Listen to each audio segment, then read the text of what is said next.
For a knight to be acknowledged as a master, he first has to break the sword stereotype. The legendary Spear Knight appeared on the battlefield. The Spear Hero was the hero that put an end to the civil war of the Avalon Empire on the vast, ignorant continent. Our hero was known as Joshua Sanders. The hero was an unstoppable force that defeated an entire army alone. A man holding a magic sphere called the Great Joshua Helpless. Suddenly, the hero started to cough blood. 5 men of high society were looking down on him in his last moments. Confused, the weakened hero asked them why they betrayed him, as the one in the black robe explained that he should know since he's an expert in mana. The mysterious man in black explained that it's all due to the very similar magic power and holy power colliding inside the hero's body. As Joshua fell to the ground screaming in pain, the men in black explained that this collision would have already killed any normal man. But the angry man didn't ask to know how he is dying, but why he is being betrayed. Sir Sanders started to boil with anger, since he never thought, not even once, to sit on the throne. All Joshua desired was to erase his name as the son of a concubine and show the spear's greatness. The hero just wanted to serve the master, who he considered as his only friend.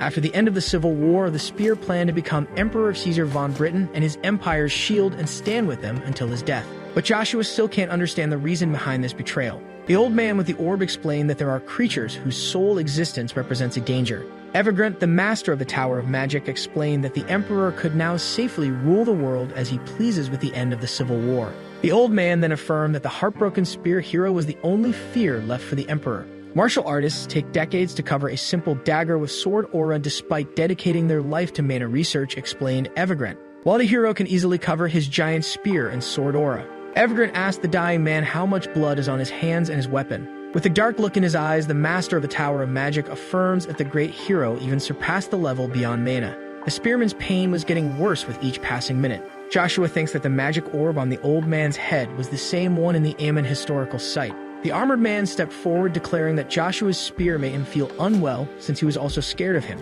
He confessed that he became paranoid at the thought of getting killed by the spear. A black energy started to come out of the spearman. Everett thanked Joshua for everything he did for them. If it weren't for the hero, traders would be long dead. The master of the Magic Tower thanked Sir Sanders one last time. With greed and jealousy in his eyes and relief hate in his smile, the old man bid farewell to his so-called friend. Joshua was on his knees, unable to lift his face off the ground due to the immense pain. With a disgusted look on his face, the Emperor stated that he was unable to witness his best friend's final breath. Just like that, Caesar and his companions walked away from the noble dying hero.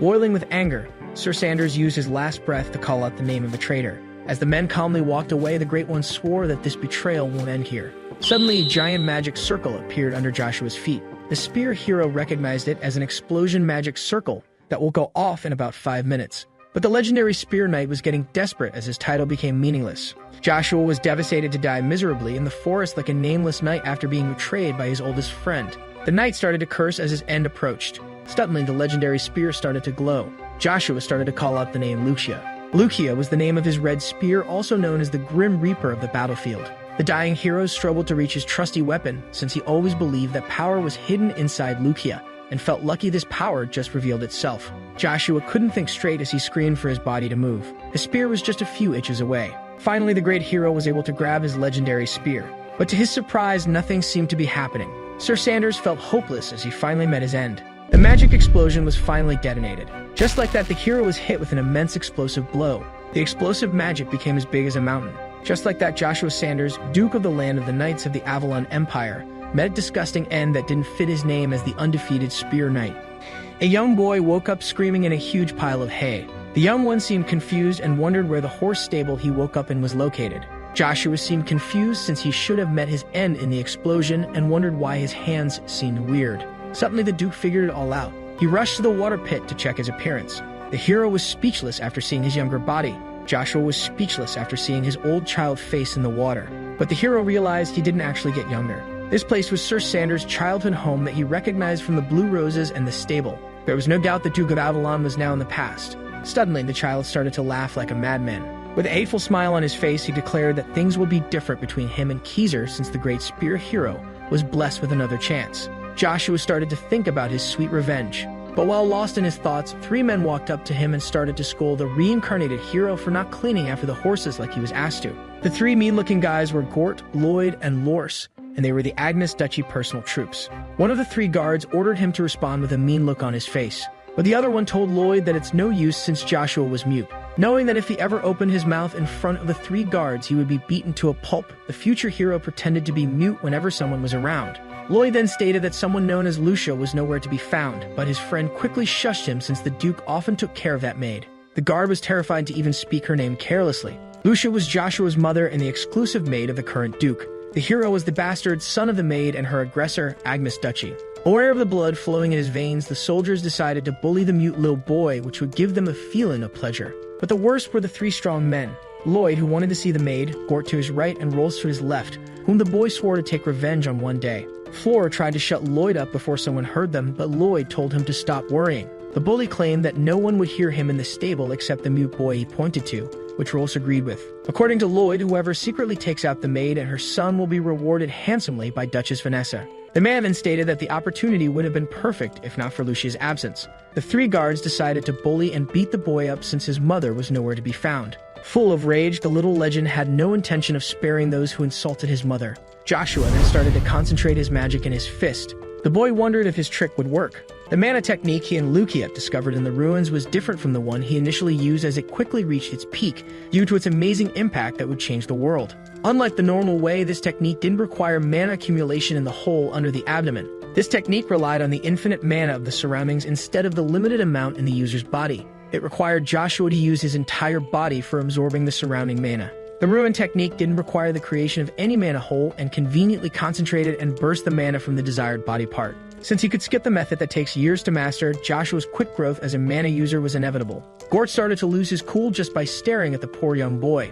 Lloyd then claimed that the scarred man was angry since he was rejected by the lady he was eyeing, which made Gort even more annoyed. As he started to wave the rod in his hand, Gort claimed that he would go all out on the boy today. Sanders was just standing with his eyes closed. The soldiers started to mock him and assumed that he fainted out of fear while standing. Joshua only needed a small amount of mana, and even if it took him 10 years to learn how to concentrate such an amount, it was easy for him to do so. Suddenly, the determined knight opened his eyes with determination dwelling in them. This look startled the man named Gort. Angry at what happened, the guard insulted the little man. An angry Gort decided to beat the kid up with his stick for startling him. Sir Sanders' attack was ready. Just like that, the kid implanted his fistful of mana in the gut of the bully. Gort was vanquished on the ground, unable to get up due to the pain. The two other guards were confused by this unexpected outcome. Joshua felt uneasy as he could feel something sticky and disturbing in his mana. The turbulence was located under the man's abdomen, which was weird considering it was never there before his trip to the ruins. Suddenly, one of the guards drew out his sword. After witnessing his comrade getting disrespected, the menacing Lloyd, with his weapon in hand, asked the young one if he had a death wish. It was no easy task to defeat Lloyd armed with a long sword with this child's body, but winning this fight had its benefits. If the kid could knock out the soldier, the careful Rolls wouldn't dare to come after him. Joshua had to redo the same trick only once. With the intent to kill, Lloyd charged at the mute child. But just before the blade could cut him in two, Joshua dodged at the last second. Sir Sander was ready to use his mana punch, which the soldier couldn't believe. Just like that, the arrogant bully received a punch full of magic power in the face. Rolls was shocked at the sight of his bleeding friend flying right beside him. Lloyd was just defeated by a single punch. The remaining soldier couldn't believe what he had just witnessed. Rolls still couldn't believe that a mute, unwanted kid could be so strong since he had defeated a soldier twice in a row. The poor boy felt immense pain after using so much mana. According to the young Joshua, this man made it to Centurion rank with his wit, and even if he's not as strong as the other two soldiers, Rolls was not to be underestimated. In order to survive, the young boy decided to not show any weakness as he screamed to pass on a message. Rolls was shocked at what he had just heard. The man couldn't believe that the spearman wasn't mute. Sir Sanders started to declare something to the soldier about anyone who dares to insult Lucia, Centurion or not. The kid then swore on his name that anyone who dares to badmouth his mother would never get away. The determined look in the boy's eyes was enough to scare away the Centurion. Rolls shamelessly ran away from the little kid, whom he saw as a monster. The hero was out of breath and couldn't think straight. Joshua's vision started to blur. The young boy was unable to stand and fell face first to the ground. Just like that, the young hero was exhausted and started to lose his consciousness. Meanwhile, at the mansion, everybody was talking about the hero of the stables. Three men were discussing the rumors of how the stables kid beat up 3 centurions and pretended to be mute all this time. But one of the men found the rumor fishy since young Sir Sander was 5 years younger than Master Babel. The second man started to make fun of the first since it was impossible for an abandoned mute kid to beat 3 centurions on his own, so it must be exaggerated. This logic made sense to the servant, but if the stories turned out to be true, it may change the Duke's successor. But the first man wasn't worried since Joshua couldn't possibly beat his older brother. The one with a broom agreed since the young Babel was already a mana user. Babel must be a prodigy destined to surpass his father since the Duke, now a master, became a mana user at 16, while his son earned that title at 14. According to the first servant, no one could rival Babel when it comes to the Duke's succession. Suddenly, the stable boy entered the room, which startled the three men who were afraid he heard their conversation. With a blazing look on his face, the hero commanded the servant to go get the Duke. The stable boy ordered to tell his father that he, Joshua von Angus, had arrived. Meanwhile, in the Duke's office, a man with broken armor was bowing to his master. As he filled out the paperwork, the Duke asked the soldier if his name was Rolls. After the scared soldier confirmed his name, the man in the chair asked him for his affiliation. Rolls belonged to the 29th Battalion. The Duke asked Chiffin, the man standing next to him, if this battalion was under Griezmann, which he confirmed. With a hand gesture from his master, Rolls was asked to bring him the damaged armor next to him. A massive fist-sized hole could be seen in the damaged armor. The Duke wanted to make sure that it was the son of Lucia who damaged this armor. Chiffin warned Rolls that he would be severely punished for lying to the master. The scared one affirmed that he only spoke the truth. Intrigued, Duke Angus asked Chiffin for his opinion, so the man stated that it was impossible to believe. The noble agreed this feat was hard to believe, so he asked for the boy's age. The legendary Spear Knight is currently 9 years old. According to the Duke, the little one could only destroy this orc leather armor by using mana. Chiffin boldly and politely denied his master's assumption since it was simply impossible. Even if the young stable boy was a genius like none before, no one in the whole continent was ever able to use mana at such a young age. And since no knight below B rank is able to cover his hands in mana, it was simply impossible for a 9-year-old to accomplish such a feat. With anger in his eyes, Chiffin accused the three men of coming up with this ridiculous story as an excuse to cover the fact that they bullied the Duke's son.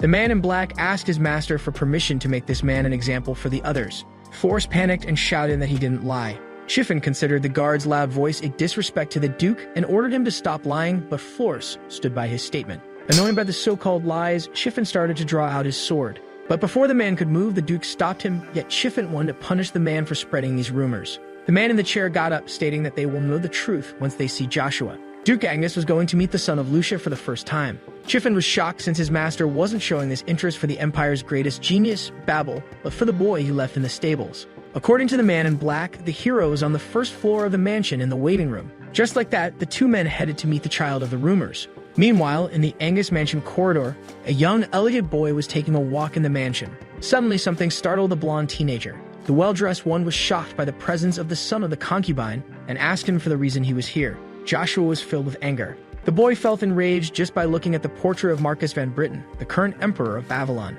This portrait reminded him of Caesar, the man he swore to take revenge on. The blonde teenager lost his temper since the stable boy was ignoring him. Joshua noticed a punch coming his way. In a split second, the stable boy blocked the noble's attack. The teenager was overwhelmed by the pressure of the 9-year-old. Intrigued, he began to wonder if the rumors were actually true. The young mana user charged his attack, determined to put on a fight. Suddenly, the Duke entered, stopped the fight between his two sons, and asked them what they were doing. The blonde kid quickly bowed on one knee to greet his father. Duke Angus demanded to know what was happening here, so the young noble lied and tried to make the fight look like a friendly greeting. The father had a hard time believing this half-baked lie. He turned to his mute son, who confirmed what his brother said by nodding. Chiffin felt alarmed by the boy's rudeness since he responded to the Grand Duke with a simple head gesture. The captain reached for his sword as he commanded the stable boy to properly greet the master and be more polite towards him. As he stopped the man in black, the noble noticed hate in his son's eyes. Joshua had a hard time controlling his boiling rage after seeing the portrait that reminded him of the traitor. The boy was in a tough situation since the Duke never forgives anyone who offends him, even his own blood. Joshua was intrigued since his father asked him to come closer. Duke Angus wanted to personally check if the boy of the rumors truly used mana. Babel couldn't believe what he just heard. The angry and hateful older brother had a hard time believing the son of Lucia could use mana despite being a stable boy. Joshua's father was the most sensitive to mana of the 5 masters of the Empire, which means that if his unusual condition is discovered, his revenge will be ruined. Suddenly, the Duke grabbed the boy's hand without anyone noticing. Something weird was found in the child's body, and the father couldn't believe it. The Grand Duke Angus was left speechless at this incredible discovery. Joshua's plans would be changed if his father, who is sensitive to mana, discovered something unknown. According to the startled Duke, there is nothing which shocked everyone. Apparently, the boy had no mana in him. Babel smiled at this news. Chiffin wasn't surprised that the stable boy had no mana hole, but that's not what the master meant. According to Duke Angus, every human, even civilians and monsters, contains a basic amount of mana, yet his son had none in his body. Chiffin compared him to an undead moving by demonic power since both were manaless. The captain theorized that the child was originally born without mana like those from the stories told by the children. While the Duke had his suspicions, Joshua wondered where the sticky bad energy in his mana hole disappeared. But the master seemed to have some plans in mind for his son. With a greedy smile, the Duke stated that he will keep tabs on the boy wonder. Suddenly, Chiffin interrupted him and claimed that the rumors of the three men must be false since the child was born without mana and the liars should be punished. Duke Agnes claimed that the Centurions were part of the Duke's power and punishing them for an unclear rumor would be a waste, so the captain apologized. The master then declared that the stable boy will live in the castle since there was plenty of space. Babel got angry and tried to oppose this ridiculous decision. Suddenly, the father interrupted the son to assert dominance. The scared one had no choice but to agree with his father. Duke Agnes then turned to Chiffin and asked him to teach the kid basic knight lessons and teach him the Crimson Knight mana method if he shows some potential. The captain considered this idea dumb since the young master couldn't use magic, but the Duke insisted since the handicap might not be natural. Duke Agnes will be waiting for his son's return from Akkadi next year. Joshua's father had high expectations for him now. A door opens. Chiffin showed the young master his new spacious room. Joshua looked around but kept silent. This attitude pissed off the knight, who thought that the young one was ungrateful for his new benefits and asked the kid to call him if anything is needed. The spear hero noticed the change in the knight's behavior and wondered if it was due to the Duke's absence. But Earl Agnes didn't care. Instead, he just wanted to sleep and rest. The younger boy thought deeply about the words of his father. The noble must have come too few for the rest, since he spends most of the year in Akkadi's castle in the capital of the empire. Joshua was worried that his father may know something he wasn't aware of. The possibilities are many, but it was too dangerous for the protagonist to know less than the Duke about his condition. But this wasn't the most important matter at the moment. The young Earl needed to regain his past strength in order to accomplish his goal. It was now my time. Sir Sanders swiftly jumped out of the window. In the blink of an eye, the young one was on the ground. Joshua might return to his prime earlier than expected since it's now easier for him to use a low quantity of mana. Suddenly, a strong pain struck the young boy. This intense pain was caused by the negative energy, as he wondered if it was actually holy magic and demonic magic colliding, and also wondered about the strength restraining them. The boy was intrigued since the power of his best weapon was inside his body, stopping the two opposites from colliding. Suddenly, one of the guards heard a noise coming from this direction. After finding nothing, the two men headed back. The boy started to run as he was almost sure that his weapon was the solution to the problem and wanted to control the three energies inside his body. Meanwhile, a scream came out of the stable. Lucia was baiting the three Centurions to let her go and wondered why they captured her. Gort claimed that it was because Joshua ruined their reputation as he drew his sword. Suddenly, the maid bit Lloyd's arm. Filled with anger, the soldier insulted the hero's mother and pushed her to the ground. The impact on her head was so strong she barely stayed conscious. Lloyd grabbed the woman by her hair, stating that he didn't intend to harm her, while Gort asked him to hold her still so he could impale her with his blade. But the careful Rolls stopped the man with the sword since he was scared of the Earl's reaction. Gort got his friend's arm off him and started to shout that they came here to take revenge on the kid in question, yet Rolls believed that this was wrong. The brutal one screamed that they were protected by the wife of the Duke, who swore to take responsibility before accusing Rolls of being a coward. The soldier froze in place, not knowing what to do. Lloyd then called Rolls a scaredy cat, which pissed him off and pushed him to participate in the crime till the end. Suddenly, a loud voice ordered the men to stop. Lloyd and Gort were overjoyed by this presence and started to provoke him while the scared Rolls begged them to stop. The new bloodthirsty son of Lucia, who was ready to defend his mother, wasn't the same stable boy anymore. A beaten-up maid recognized the voice of her child. Rolls quickly grasped the situation and nervously claimed that they should retreat before getting killed, but the other two wouldn't listen to him. The boy with fire in his eyes seemed to have noticed something. Out of nowhere, the boy commanded someone to stop hiding, which intrigued the soldiers. As Lloyd drew his sword, he claimed that he would surely kill the spear hero, while Gort asked him to let him take a swing at the child. But Sir Sander didn't care and continued to order someone to stop hiding. Lloyd didn't believe him and assumed it was just a trick to save himself. Suddenly, the hidden presence on the roof responded to the Earl and asked him how he was able to detect it. The presence came out of the shadow and turned out to be a young blonde knight named Cain with a crest on his chest, who kept asking the same question. The cross on his chest indicated that the man belonged to the Order of the Crimson Knights, one of the three orders under Duke Agnes, so Joshua wondered if their captain Chiffin had plans. Scared for their lives, the Centurions greeted the superior knight who ignored them. Cain took a good look at the child in front of him and wondered if he was really the son of Lucia. The angry Joshua decided to ask a question to the knight. With an overwhelming presence, the hero informed the Crimson Knight that an Agnes lady was attacked by a soldier. Cain could feel the child's overwhelming dark aura. With an undeniable presence, the little kid asked the knight for the fitting punishment for such a crime. The knight felt unable to refuse the order given by the child and wondered why. It was like the young warrior was obligated to draw his sword. Sir Knight Cain responded to the hero's question and turned to the three men, weapon in hand, resolved to punish the aggressors. The first in sight was Lloyd. In a flash, the bully was slashed by the knight's blade and Gort was next. The brutal one stood firm, and as his blade was a few inches away from Kane's neck. In the last second, the centurion's attack was countered at the handle of the sword. Powerless, Gort begged for the knight's mercy. 2 centurions were down and only Force, who begged for forgiveness, was left standing. But just as the knight was about to slash the scaredy cat, the earl stopped him at the last moment. The blade was stopped a hair away from the man's throat. Force desperately begged for forgiveness at the edge of the blade, but Kane ordered him to stop talking so he wouldn't die immediately. Joshua intervened once again, asking Kane to stand down, while the knight affirmed that he was only doing his duty. The angry Kane was part of the 3rd generation of knights who were popular in the duchy, even if he belonged to the weakest order. Although Kane must be the youngest in the Crimson Knights, since he was tasked with observing a child, he must be one of the best C rank considering how he easily dominated 3 centurions. Before the knight could act, the hero asked him about the identity of the one he serves. With confidence, Kane replied, "Duke Agnes." The son of the Duke rhetorically asked for his identity. Kane couldn't help but notice the resemblance in presence and blazing look between father and son. Joshua ordered the knight to put his sword away. Kane executed the command immediately. Relieved, Rolls fell on his knees, face first to the ground, and thanked the one he used to bully from the bottom of his heart for sparing them and pledged his loyalty to the young master. Furious, the earl refused the centurion's services, swearing to kill anyone who ever lays a hand on him or his mother, yet Rolls will be spared to spread the rumor and tell the tale. While the coward cried of relief, Sir Sander claimed that he will kill anybody who ever commits this crime again. The furious Joshua stated that the man should get out of the stable if his master's command was understood. Rolls ran for his life as a sign of submission to the noble's will. Lucia started to return to her senses. The child noticed his mother waking up.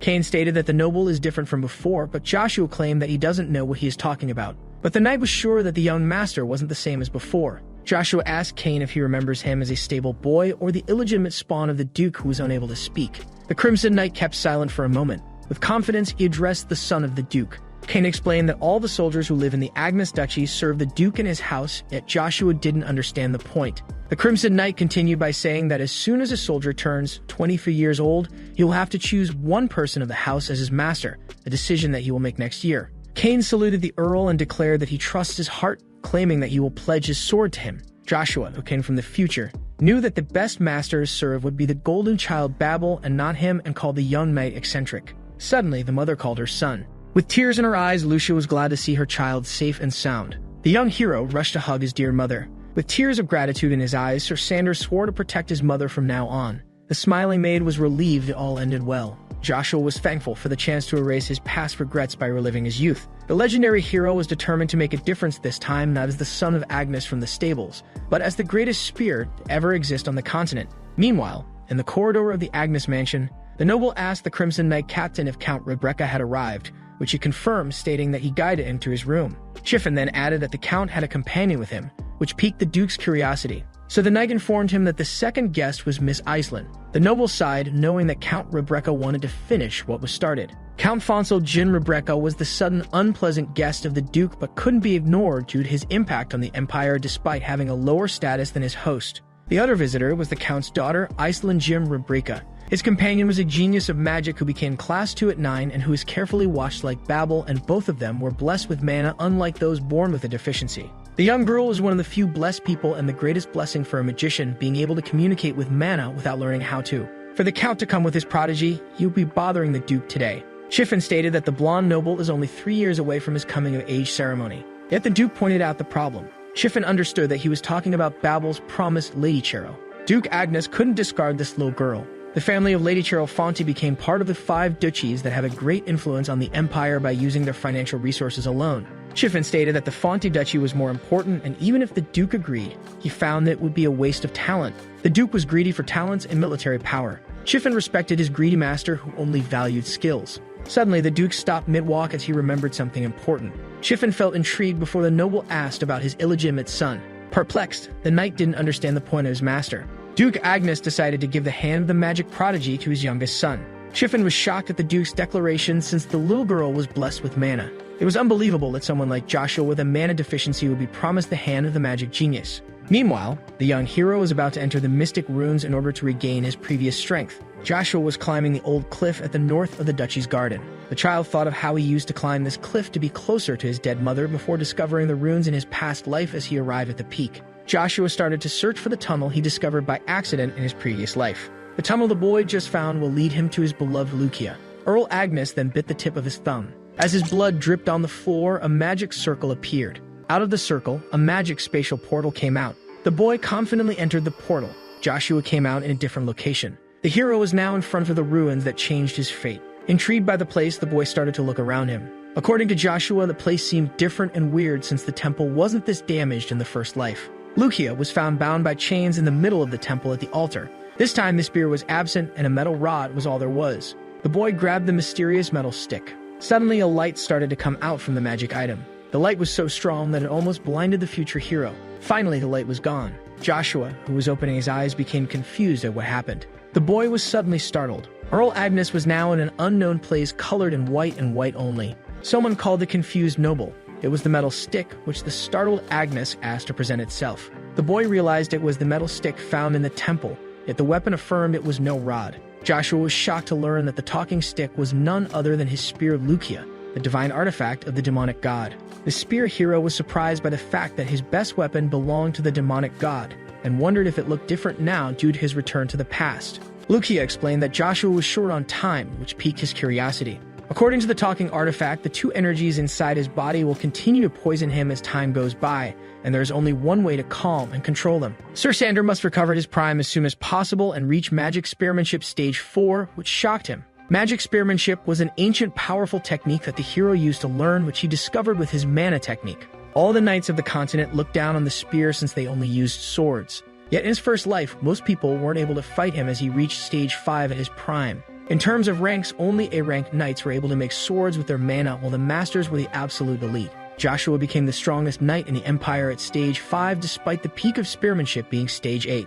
The boy would have to be as strong as the elite of B rank if he wanted to reach stage 4. Joshua should be easily able to reach the said stage once again, but his only problem was his race against the clock. The hero was annoyed since it would be impossible to train his mana with this childish body of his, but the spear reassured him that he would be able to freely use a limited amount of mana as long as he had her by his side. Joshua had a hard time believing the incredible news. Lucia then asked the Earl to train regularly as it is necessary to reach his prime and the spear's full strength. According to the divine artifact, only when spear and spearman reach their peak can the boy realize his dream, which confused him even more. But just as he was getting closer to his oldest partner, the rod emitted the blinding light once again. The next moment, the 9-year-old found Lucia in his hand. Sir Sander had returned to the temple's altar. Perplexed, the young one looked at his weapon with confusion. As he swung his weapon, the Earl remembered it stating that he would be able to use a limited amount of mana as long as it was by his side. Joshua closed his eyes and concentrated on his mana cultivation technique, unique in the whole continent. As he absorbed the surrounding mana, the hero thought that it didn't matter if he could absorb a little amount of mana in the air or not, since this was stage 1 of the magic spearmanship.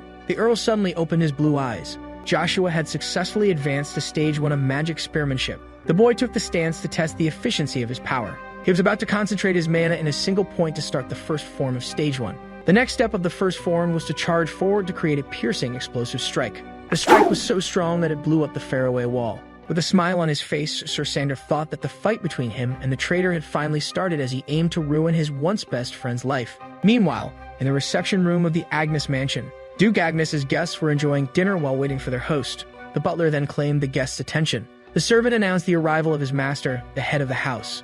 Duke Agnes noticed that there were more visitors than anticipated. Chervil Defont politely greeted the noble, who asked her for the reason behind this unexpected visit. Cox apologized to the Duke and explained that the lady insisted on visiting him, but the Duke claimed that it was no big deal since he rarely saw her despite living in the same city. Count Cox Vagan was an important vassal of the Fauna family since he checked all the funds of the family. The Duke decided to seize the opportunity and try to persuade the Count to work under him as a token of apology. With a loud voice and a commoner stance, the young Cheryl affirmed that the Duke was a shameless extremist who tried to take such a great asset as Cox from her family. Duke Agnes laughed at the true behavior of the young girl since her unusually good manners felt alien to him. Cheryl mentioned how her promise became a C-rank knight and jokingly proposed to become a genius as well, which alarmed Cox. The Count apologized for the lady's childish behavior, but the Duke didn't mind it since it was normal for her age as he turned to his other guests. Duke Agnes felt as if he lacked hospitality. The noble apologized to Count Rebreka and his daughter for accidentally ignoring them. The little Iceland politely greeted the Duke.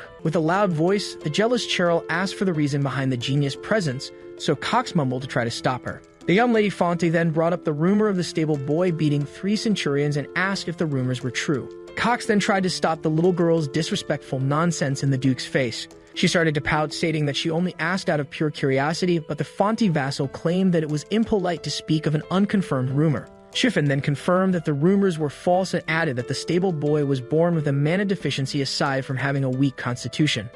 Count Rebecca was shocked at the news of Joshua having the so-called mana curse. This conversation piqued the curiosity of the young prodigy of the Rebecca house. Duke Agnes took this opportunity to ask Fonsel to check on his son's condition, which intrigued the man with glasses. Count Rebecca was naturally more sensitive to mana than Sir Knight Agnes since he was a magician and one of the rare 5-class magicians of the Empire at that. Fonsel immediately agreed since this will win him the favor of Duke Agnes. Shifen butted in and proposed that the Duke look into his second son's condition. The captain claimed that it would be better to confirm the rumor and the supposed curse of mana before heading to the capital of Avalon. Intrigued, the noble asked Shifen how he intended to test the young one, to which he answered by asking to put the young one against the Crimson Knight. Duke Agnes felt weird summoning one of his best soldiers to face his young child. But Shifen stated that if the rumors were true, only a warrior of a certain caliber we had in mind could compete with the young master. The Crimson Knight captain assured the Duke that he would not regret attending this particular sparring session. The next day, the Man in Black's office, Shifen asked Sir Kane about his fight with Rolls, Lloyd, and Gort mentioned in his report.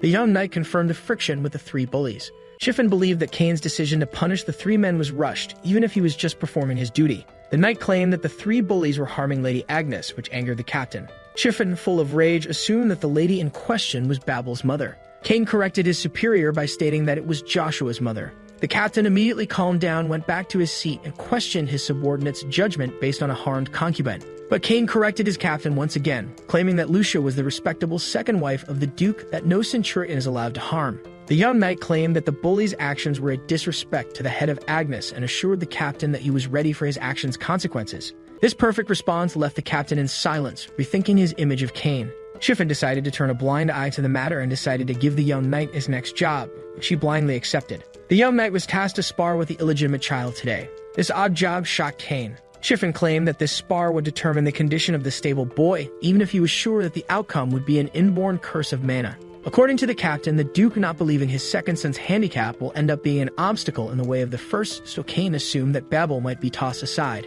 With a fist slap on the desk, Shifen burst out of anger and silenced the young knight's nonsense, since the young master was a unique genius in the whole continent. The knight captain compared Joshua to a pebble unable to rival Babel. But Kane disagreed, since the Earl he saw was more of a catastrophic meteorite than a mere small stone. Shifen ordered his subordinate to secretly inject the Earl with mana to test his curse of mana. Kane was shocked that the captain would go this far, even if he sides with the first son, since anyone with a mana deficiency will die in days after being injected with mana. Shifen then ordered him to head to the sparring field, where Duke Agnes and Count Rebecca will catch up to him, so he obeyed without further questions. The knight was now in the small sparring field. Kane wasn't willing to harm Joshua, even if it was the order of the Crimson Knight's captain. The Earl, who remembered the name of his opponent, arrived at the scene. Joshua wanted to confirm that the young knight would be his sparring partner. Kane stated that he would spar with the young boy at the order of his father in order to evaluate him. Joshua was getting excited since the Duke started to acknowledge his potential. But the Earl was triggered by Kane, who tried to reassure him by claiming that he would go easy on him.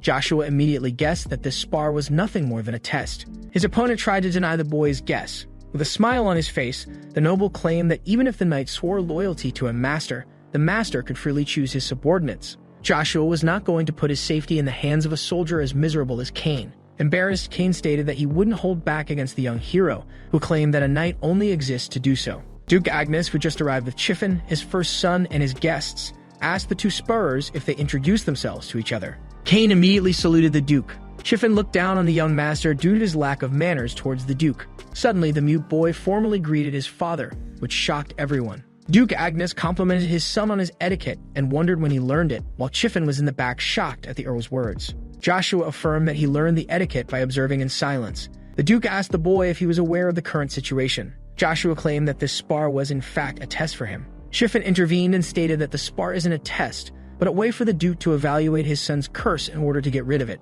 Joshua immediately figured out that the captain of the Crimson Knights was rooting for his older brother, which explains this setup to assassinate him. Kane claimed that he was waiting for the Duke's order to start the spar when he asked his second son if he was prepared. But the Duke corrected the young knight, stating that Joshua's opponent was someone else. The hero's sparring partner was none other than his older brother, who claimed that he would do his best for his half-brother. With a hateful, devilish smile, Babel expressed his brotherly love for Joshua. The legendary spear hero wasn't happy to have his hateful older brother as a sparring partner. Duke Agnes explained that both earls would use wooden swords for sparring. Babel immediately picked up his sparring sword. The teenager arrogantly claimed that he would restrain his own strength. Joshua deduced that the captain and his half-brother were making a scene before assassinating him. Determined to give them a proper show, the stable boy picked a wooden broom. With a stomp of his feet, the spearman broke the broom at the level of the brush. Everyone was surprised by the earl's choice of weapon. Joshua lifted the wooden rod, claiming that he would use it as a weapon. Lady Cheryl laughed at the hero's weird choice, while Cox tried to contain her childish behavior. Chiffon felt that the stick was some kind of joke. But just as the captain was going to criticize the wooden spear, the child's father stopped him and asked his son if the stick was his final choice. Joshua affirmed his choice with confidence. This improvised wooden weapon intrigued Duke Agnes. The head of the house asked everyone present to seat themselves. Duke Agnes then reminded Babel not to use mana as awareness. The first son wasn't planning on using mana since he thought his little brother wasn't worth it. Cain grew worried and intrigued by Joshua's choice. Babel mocked his illegitimate brother for using a wooden rod against him, claiming that it suited the mute stable boy he is. Duke Agnes gave the signal that the duel begins now. Confident, Babel charged at his little brother. In a flash, the tip of the stick was a few inches away from the teenager's face. Babel dodged the wooden spear's strike at the last second. Angry, the first earl stated that the second's tricks he picked up would have no effect on him as he prepared to deliver another strike. Joshua noticed that his brother was a C rank only by speed despite being simple. The 9-year-old quickly landed a strike on the teenager's side. This hit filled Babel with anger and rage. The older one started to insult his sibling by calling him the son of a concubine who would never be a true knight as he tried another swing. But just before he could finish his sentence, Joshua struck Babel with a spear stab in the middle of the gut. Yet the spear hero seemed intrigued. Babel, who was filled with rage, kept standing on his feet as he grabbed the tip of the stick to immobilize it, impressing the young hero. But while Joshua was thinking about the distance, something cut his train of thought. The angry Babel swung a sword full of mana, which could turn out to be a disaster up close according to Joshua. Duke Agnes ordered his son to stop his attack. A mana explosion resulted from the clash, which blinded everyone. The Duke took a look to check on the battle. The oldest couldn't believe his sword was shattered in half. Joshua successfully countered the mana strike by using his own. Count Rebecca was shocked at the sight of mana. Babel couldn't accept the fact that his lowly brother was a mana user. The oldest was filled with jealousy and hate as he remembered his father's words that showed interest in the youngest. Babel drew out his true sword, screaming that he rejected his brother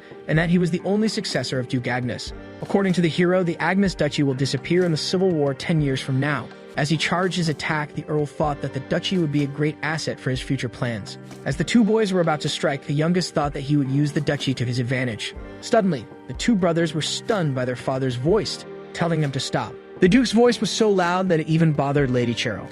Duke Agnes took an intimidating tone and stated that his sons would be punished if they kept on fighting. Babel and Joshua immediately calmed down. Chiffon couldn't believe how extraordinary and unique the second son's feat was using mana at 9 years old. The captain's thoughts were interrupted by the master asking him if they had seen what they needed, which Chiffon confirmed. But just as the man in black stated how weird this mana was, he was interrupted by Fonsel, who confirmed Joshua's status as a mana user. Count Rebecca continued by adding how unique the second's mana and its concentration were despite being less abundant than the first. Both Cheryl and Cain were impressed by the hero's usage of mana. The Duke expressed interest in his son and praised him for being the youngest mana user ever. Chiffon tried to warn his master about this odd mana, but the nobles silenced the captain with an imposing look. Chiffon had no other choice but to keep silent as a sign of obedience. The Duke then invited his second son to his room to have a better look at the matter. Both the captain of the Crimson Knights and the first Earl were surprised by the sudden invitation. Filled with rage, Babel thought of how his father never let anybody into his room and wondered when his mute brother changed so much. The oldest sibling was burning with hate and envy as he looked at his younger brother. With a smile on his face, Joshua Agnes accepted his father's invitation. Meanwhile, in the Agnes Mansion guest room, the young redhead was jumping on the bed as she explained to Cox how amazing Joshua was while he tried to calm her down so she could act like a proper lady. Lady Cheryl was excited to see someone as young as the second Earl using mana for the first time. The young girl made up her mind despite the hero being the son of a concubine, which confused Cox. Lady Cheryl decided to make the young Joshua her new little toy. Meanwhile, at the very same estate, Chiffon was brutally slapped by a woman. The angry sister of the Emperor and wife of the Duke, Vanessa von Agnes, commanded him to repeat what he just said. With sadness in his eyes, the Crimson Knight's captain stated that the pure-blooded noble lost to his half-breed brother. These words angered the Duchess. The angry lady slapped the poor captain of the Crimson Knights once again.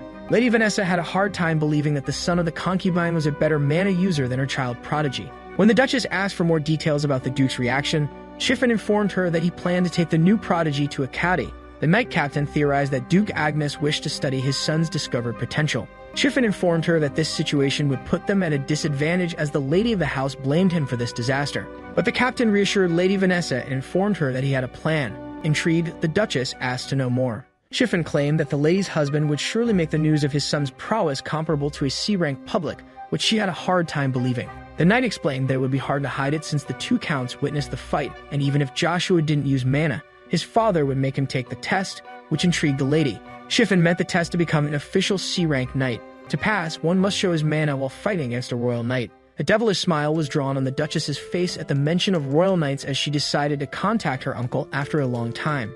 A small hand knocked on the door. It was Joshua at the door of his father's room who allowed him to enter. The boy entered the head of the house who was waiting for him. Joshua politely knelt on one knee and greeted the Duke. The Duke was pretty straightforward and asked the time traveler for his identity. Sir Sander was stunned and hesitant for a moment. With confidence in his eyes, the boy introduced himself as Joshua von Agnes. The Duke outlined the stable boy's incredible change of behavior since the last time they met. Joshua affirmed that it was due to the passing years since then.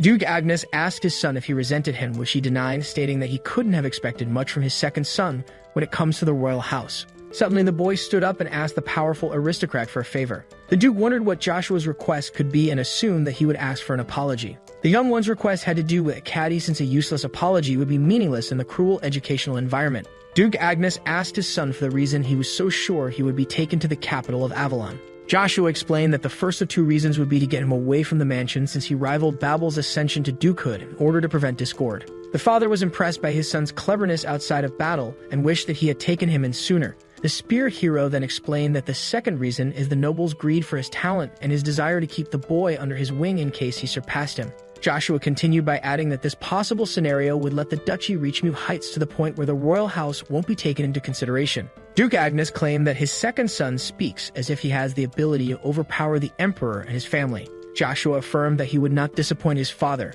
Duke Agnes was impressed by the 9-year-old's boldness in front of his imposing self and asked him if there was a way to achieve both goals at once. The son assumed that his father's solution would be to send him to the Academy. The capital's academy was a place where the noble children would study from when they're 10 years old to 15 and even have the opportunity to graduate early by skill, just like the first son. This system allowed the royals to use the aristocrats' children as a Damocles sword above their heads in order to keep them submissive and scout new talents among the students. Duke Agnes confirmed to his son that he would attend the academy and would occasionally teach him swordsmanship if the conditions were right. Learning to wield a sword from the swordsmen of the 5 masters of the empire would be a good opportunity for the spearman, so he claimed that he wouldn't mind it. This blank reaction intrigued the Duke as his son confirmed his status as the master of swords. Joshua pointed at his spear, stating that he aimed to become a spearman. This choice angered the Duke, who grew suspicious after his son chose to use a wooden stick instead of a sword earlier in the sparring session. The master released his mana and asked the young boy if he really chose something as ridiculous as a spear.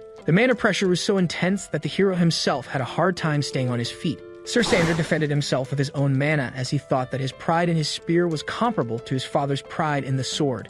With a loud voice, the boy affirmed that his spear would destroy any obstacle in his way, even if it turned out to be the Duke himself and the other members of the 9 stars. After hearing such a bold claim, the father asked his son to show him the value of spearmanship. As both manas calmed down, the young one understood the intentions of the aristocrat. Duke Agnes decided to put his son to the test. Joshua was overwhelmed by the massive opportunity offered by one of the 9 stars. The boy accepted to do the test under one condition, which piqued the noble's curiosity. The spear hero accepted to take the test only if the master answered his demand when he passed it. Duke Agnes accepted to let the stable boy use the spear and grant his wish if he successfully passed the trial. Yet if Joshua were to ever fail, he would have to blindly obey his father. The boy accepted, assuming that his father's will would be for him to pick up the sword and enroll in the academy if he failed. Yet he wouldn't, since he had no intention of holding back. A mage is enchanting a crystal ball with his magic words. The mage informed the Duchess that he finished preparing the spell as she lifted up her hood. Lady Vanessa greeted her uncle and asked him how he had been, to which he responded via crystal ball by saying that he was well in the castle and asked her about life in the dukedom. With a mischievous smile, the Duchess informed the man of a problem in the duchy and required a favor from him. The Earl got out of his father's room. The Duke's door suddenly closed as the kid stood there for a moment. Joshua stated that he was still shaking after his meeting with an amazing master like his father. Suddenly, Babel came up to the cadet and wanted to talk to him. Joshua turned his back on him and declared that there was nothing to be spoken between both of them, but the oldest insisted. With fiery eyes, different from his normal ones, filled with the thirst for victory, fear of losing, and passion for battle, Babel challenged his half-brother to another duel. With a smile on his face, Joshua asked his brother if he was sure. At the Kaltika Palace, the grand imperial castle of the Avalon Empire, a hysterical laugh was heard in the palace. The man on the throne asked if the rumors were legitimate. Marcus von Britten, the emperor of the Avalon Empire, spoke of Joshua, the other prodigy kid in the Agnes Duchy with the potential to become a star. As the knight confirmed the rumor, the man on the throne expressed his curiosity towards his sister, who hid the second son. But the one on his knee corrected the emperor, stating that Lady Vanessa isn't the mother of Joshua. Von Britten immediately guessed that the boy was illegitimate, so the soldier informed him that he is the son of a maid who works for Agnes Duchy. The man got up from his throne, claiming that it's interesting. Emperor Marcus expressed his jealousy towards the duke, who already had Babel, a crucial asset of the empire, and now has two prodigies. The knight claimed that the sons of his majesty also possess power that will one day change the world, yet the father denied it. Marcus was sure that only a handful of people could become emperors, yet they lacked Babel power. Even if they had potential, the emperor thought low of the princes, since he had high standards due to the fact that he was a master. Maybe because of this, the emperor became obsessed with talents to the point of going too far for them. Marcus von Britten assumed that Duke Agnes believed his second-born should be around the level of the first, since he revealed him to the world. The soldier informed his master about the rumor of Joshua beating Babel, so the stunned man asked if the boy was actually older than his nephew. The knight denied it, stating that the boy is 9 years old. Emperor Marcus was shocked at the news of a young child beating the continent's best. Von Britten laughed at the matter and assumed that everyone would want to see the prodigy, and the soldier confirmed it before mentioning the Duke, requesting a dispatch of the Imperial Knights. According to the knight, Joshua was on the level of a C rank. Marcus expressed his curiosity at how lucky Avalon is to have a 9-year-old C rank. The soldier wondered if the master would personally move to scale the boy, since the emperor's influence on the empire exceeded comprehension. But just as the soldier asked if the emperor was going himself, the master denied it, since traitors are waiting for the smallest opportunity, even if he would have liked to. Since the emperor must keep an eye on the high potentials, he ordered to send one of his sons in his place. Meanwhile, back at the Agnes mansion, as the two earls clashed together, Joshua thought of how one is responsible for eating what's in front of him. Babel blocked the second son's mana punch with his sword, which knocked him back. The overwhelmed first son's hand was starting to bleed because of the blow. Babel had a hard time believing the power Joshua acquired by pouring mana into his fists. Joshua read his brother's thoughts in his face. As he walked him down, the youngest claimed that he would show the stunned oldest the power of the martial arts he underestimates. Babel swung a sword full of mana at the one he told not to completely ignore him. But before the sword could split the boy's head, he filled his fists with mana once again. In the next moment, Joshua used Mana Explosion to send his older brother flying. As he rebounded endlessly on the floor, Babel realized that the stable boy punched him with a burst of concentrated mana. The beaten-up Babel had a hard time admitting that he was far weaker than the young Joshua. The second son walked up to the annoyed first and asked him if he was annoyed by his weakness. Joshua, with a cold look, asked his brother to remember the frustration he feels when being beaten by someone he always underestimated and use it to become stronger. The second Earl confessed the first his wish to tear him apart for badmouthing him and his mother. But since Joshua saw hunger and obsession for power in his brother's eyes for a long time, he decided to spare him this time and warn him about his behavior. With a devilish, imposing expression, the second claimed that if the blonde kid didn't better his attitude, the hero would make him unable to properly use his sword ever again. This demonic aura scared the older brother to his core. As he walked away from his half-brother, Joshua asked him to never forget the difference between both of their gazes. The powerless, defeated Babel cried over his weakness and insignificance in front of the hero. A new morning has risen on the Agnes mansion. Joshua woke up tired since he used too much mana without catching a break. Even if it improved his mastery over mana, the Earl wondered if he could only use a small amount of mana based on the side effect of absorbing the divine artifact's main body. Suddenly, a knock on the door was heard, and the Earl wondered if it was Cain. Just as he opened the door, rather than the knight, he found an unexpected redhead. The young lady asked if the boy was Joshua von Agnes, which confused him. Lady Cheryl introduced herself as the daughter of Duke Fonte, and since she was 12 years old, she assumed that she could skip the formalities with the 9-year-old. As she tried to enter the room to speak with the Earl inside, she also tried to convince him to call her big sister. Suddenly, Joshua blocked the lady's way. He got closer and brutally told her to piss off. In the next moment, the girl was outside the room with the door slapped in her face. Cheryl was shocked at this unexpected reaction. As he headed back to bed, the boy wondered what all this was about. Suddenly, another knock on the door was heard, so the boy assumed that Lady Fonte was still there and decided to ignore her. The constant knocking left the future hero annoyed. A shocked Cain was startled by the young master brutally opening the door to kick out somebody. Confused, the Crimson Knight asked the spear hero if he should return later.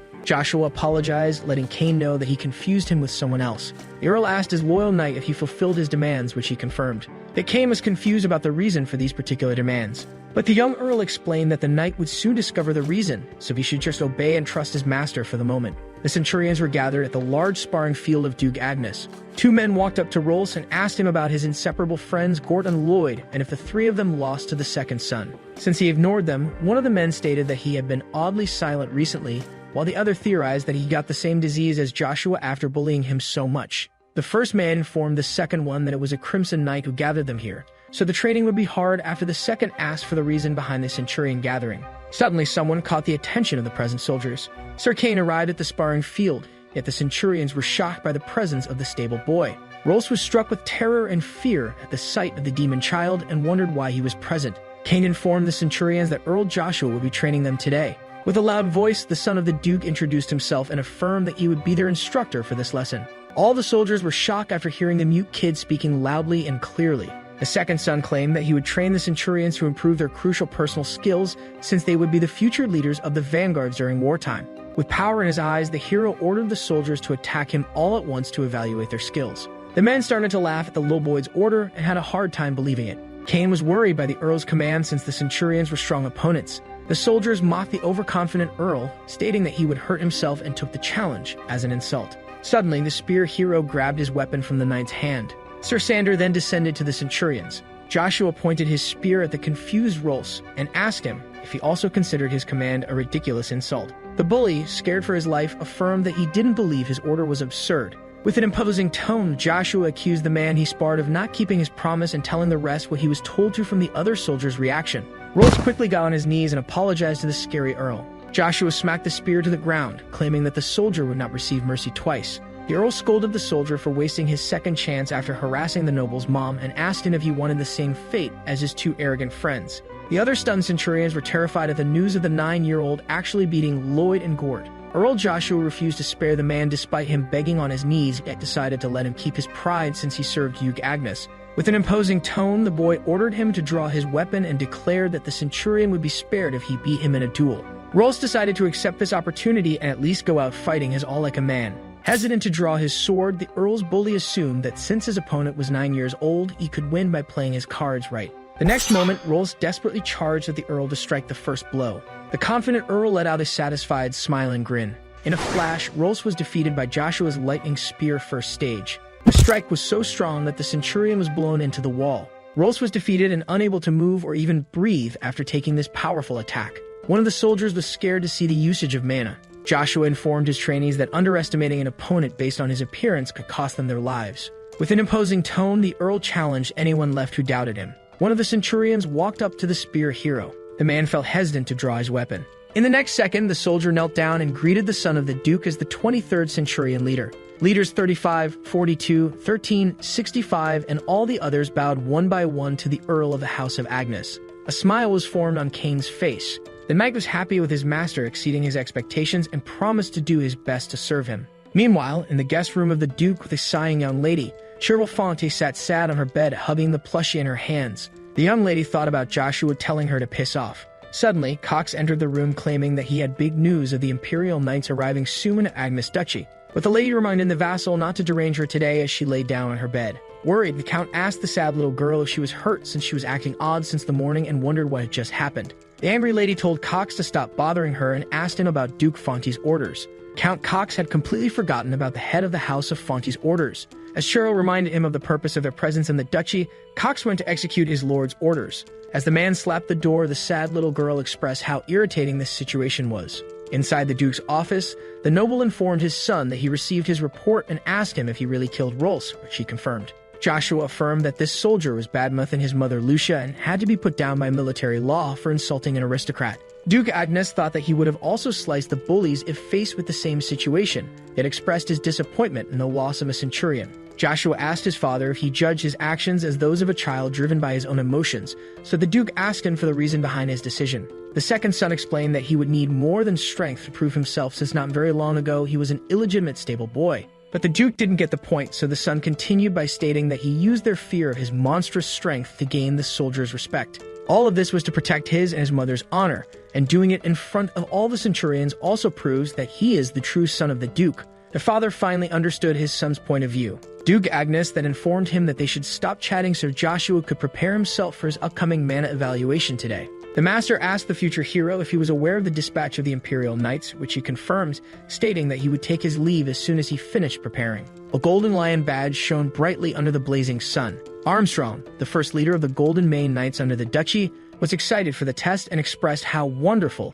it is to have the two Earls of Agnes as underage C-rank knights. Yet the captain of the Crimson Knights complained that one of the two geniuses was the mere illegitimate son of a concubine. Chiffin became boiling with anger when Armstrong insinuated that he was irritated since his position would be at risk if the second Earl became the Duke instead of the first one. Yet the head of the House of Agnes arrived and started to scold them since they were fighting among each other when the Imperial Knights would soon arrive. Both knight captains politely saluted Duke Agnes while something seemed to have caught the leader of the Golden Mane Knights' attention. Armstrong eyed the young second son of Duke Agnes, thinking that he did look pretty fragile and weak. The Golden Mane Knight's train of thought was cut by the young prodigy stating that the Imperial Knights had arrived. The golden luxurious carriage arrived at the mansion with a great number of armored men on their horses escorting the carriage from the back and the front. The captain of the Crimson Knights was impressed and wondered who the Empire sent for him to be escorted by a whole battalion. Someone started to come out of the golden carriage. A young, smiling, well-dressed man came out, stating that this place was home to one of the 9 stars. The Duke was shocked to find that the 4th prince was sent by the Emperor of Avalon.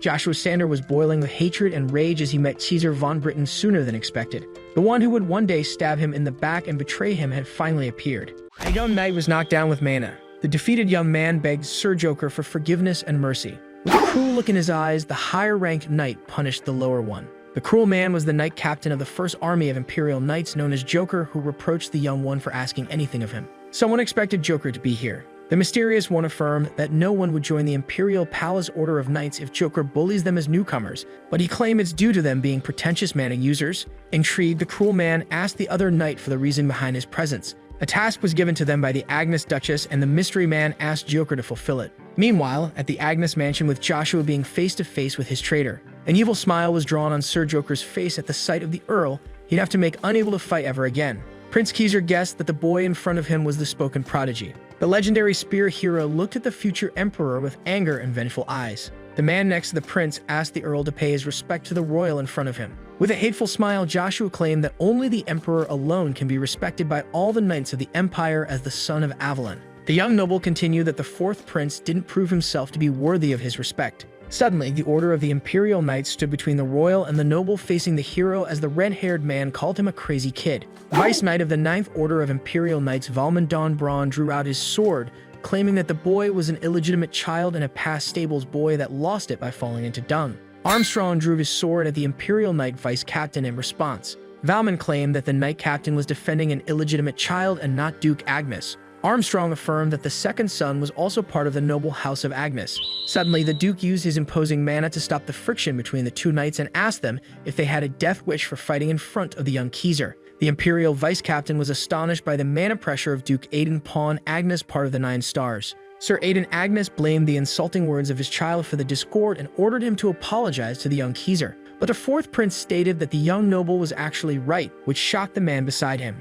The blonde one stated to the prince that his actions represent the empire, but the youngest prince affirmed that he had no authority and his actions would only harm him for prioritizing his ego. Caesar affirmed that only one person is worthy of the praise of all the knights, just like the Earl claimed. As he asked the Imperial Knights to stand down, he assured that only his father is worthy of the knights' respect. Caesar then pointed out to Joshua that the word of a knight with no merit to prove his skills is worthless. According to the second son, the 4th prince always tried to flip the situation around with his pleasant words, but things would be different from the first life. As he thinks of how he will kill the traitor at his prime, Joshua affirmed to him that he is ready for the test. Joker insulted the Earl for his audacity in front of the young royal. The captain of the First Army respectfully asked Caesar to let him do the mana identification of the Earl in order to measure if his skills were worth his arrogance. Caesar allowed the B-rank knight Joker to proceed with the evaluation, since it would be safer for the Earl to spar with someone of a higher rank. A devilish smile could be seen on the face of the cruel knight when he affirmed that he will do his best to evaluate the boy's mana. Duke Agnes was waiting for the test to start with his 2 knight captains. The evaluation will take place in the Agnes Duchy Training Hall. The representatives of the Empire were also waiting for Joshua's action. Joker considered the Earl's choice of using the iron rod was an insult to him and started blabbering about him insulting the royal. But just before he could finish his sentence, Joshua claimed that Joker talks too much and joked about the Imperial Knights being picked according to how chatty they are. The cruel knight affirmed that Joshua's manners will be punished before reminding him that the test would be in the form of a spar to evaluate his mana. But before the knight could even finish his sentence, he was surprised to find Lucia a few inches away from his face. At the last minute, the knight captain blocks the attack of the little boy. Joker was surprised to find how thick the mana in the staff is. The knight repels the spear, stating that it's just a simple stick, and claimed the spearman would lose if he gets close enough. According to the reincarnated hero, the problem of close combat was resolved long ago with rigorous training. Sir Sanders used his spear to attack from above, stopping the knight mid-dash to block it. Joshua started to concentrate his mana. The legendary spear hero used the first form of lightning slash.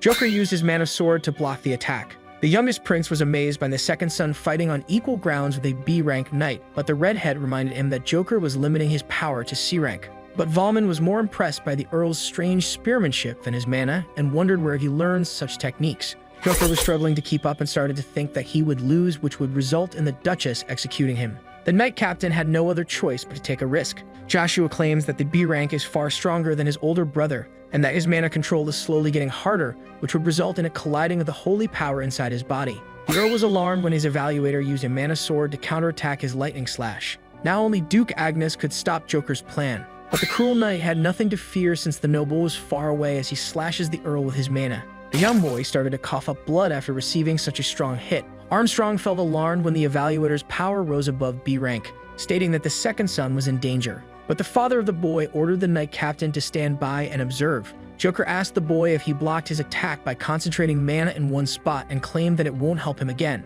Joshua was pushed to the edge and started to gather all his mana into his spear. But the cruel Joker claimed that his efforts to concentrate mana were pointless. The Imperial Vice Captain asked the evaluator to stop his madness immediately. An imposing explosion resulted from the clash of the two mana users. Duke Agnes observed the outcome very closely. The fourth prince and Valmon, who used his body to shield the young prince from the blast, were amazed. The training ground was damaged by the fight. Joker was repelled away. The evaluator had a hard time accepting it. As Joker tries to grasp the situation, the legendary artifact of the demon god Lucia gained back her original appearance. If the fight goes on, the Earl would lose to the high B-rank sword aura of Sir Joker. As the second son concentrates his mana, the cruel knight charged at him, stating that it was pointless to gather the little he had left. Joker thinks that his mission will be complete once his B-rank sword aura clashes with the Earl's C-rank mana, damaging him from the inside. There was no other solution for the young boy to survive but to push his body to its limits. Joshua called upon his strongest weapon as it takes form in his hand. As Lucia was summoned, an explosion resulting from the mana collision filled the training ground. The floor was damaged due to the collision. The young boy was trembling with the demonic god's artifact in his hand. Chiffon was shocked to see a magical weapon being held by the young master. The fourth prince kept an amazed smile. Keezer asked Sir Valmon if they saw enough, but the vice captain didn't get the points, so the prince explained that the young noble was a wonder despite lacking combat knowledge. Sir Valmon finally got the point of the youngest royal. The exhausted Earl asked his evaluator how it was, which confused him. Sir Sanders affirmed that he parried Sir Joker's blow. Joker started to get angry and swore to end it all. The fight was ended by the Imperial Vice Captain, who thanked the cruel knight, and with that ended the mana evaluation. Sir Valmon was impressed by the 9-year-old boy blocking a B rank in the middle of a C rank evaluation. The Vice Captain affirmed that he falsely assumed the greatest genius of the Empire was weaker at their first encounter. Sir Valmon raised his voice and announced what the fourth prince decrees for the second son. Joshua didn't want to prove himself as a C-rank knight, but decided to since he was too tired to argue. The young noble stood firm without trembling in front of the Imperial side. The fourth prince applauded the spear hero with a smile on his face. Joshua had no intention to show the traitors any sign of weakness, but planned to take revenge at the right time of the same cruelty they showed him in his past life. The father of the prodigy wanted his attention. With a concerned look in his eyes, the Duke asked his child if he was hurt or harmed. The affection in his father's eyes was unexpected by the second son, who never saw it in his past life. Joshua affirmed that he was alright as he headed towards the sword. The Earl decided to grab the Imperial blade. That day, by raising the Imperial sword, Joshua von Agnes claimed his place as the youngest mana user ever in the whole continent. And that night, the Duke held a conference proceeding. Aidan von Agnes was focused. Many important figures of the Agnes Duchy were gathered in the Duke's grand conference room. A vassal of the Agnes Duchy, Count Anel, asked for a report on the crucial matter. Armstrong explained that all the dispersed knights returned to the duchy unexpectedly, which made the Count ask if the main order knight came back early. The knight captain confirmed the return of the knights and explained that it was caused by an unexpected massive increase in the monsters that spawned due to the creatures in the forest. But the knight's main reason to retreat to the base was the presence of a black ogre in the monster mob. It is known as the Monster's Haven, the strongest in the forest that can easily shred bodies and could only be matched with at least a 4th-class magician or a B rank with sword aura. The members of the council started to panic because of the black ogre and started to fear the creature reaching the private lands and even wondered if they could dominate it. But Duke Agnes reassured them by taking the matter into his own hands, which surprised the men. The noble asked the knight captain to bring up the next issue. Armstrong stated that the next matter concerns the 5 duchies. As soon as the knight captain mentioned the 5 duchies, the Duke immediately thought of the Fonte house and assumed that the visit of their daughter and vassal wasn't purely amicable. Duke Agnes ordered Armstrong to abort the subject once alone, which he agreed. Chiffon raised his hand when Count Anel asked if anyone else had a matter he would like to discuss. The knight captain wanted to discuss the second son. The council members started to talk about the big event of the Earl becoming the youngest mana user ever, surpassing his older brother, but the Count shushed them to hear Chiffon. The captain of the Crimson Knights stated that Joshua was someone long ignored by the duchy and was so weak to the point of assuming he had the mana curse.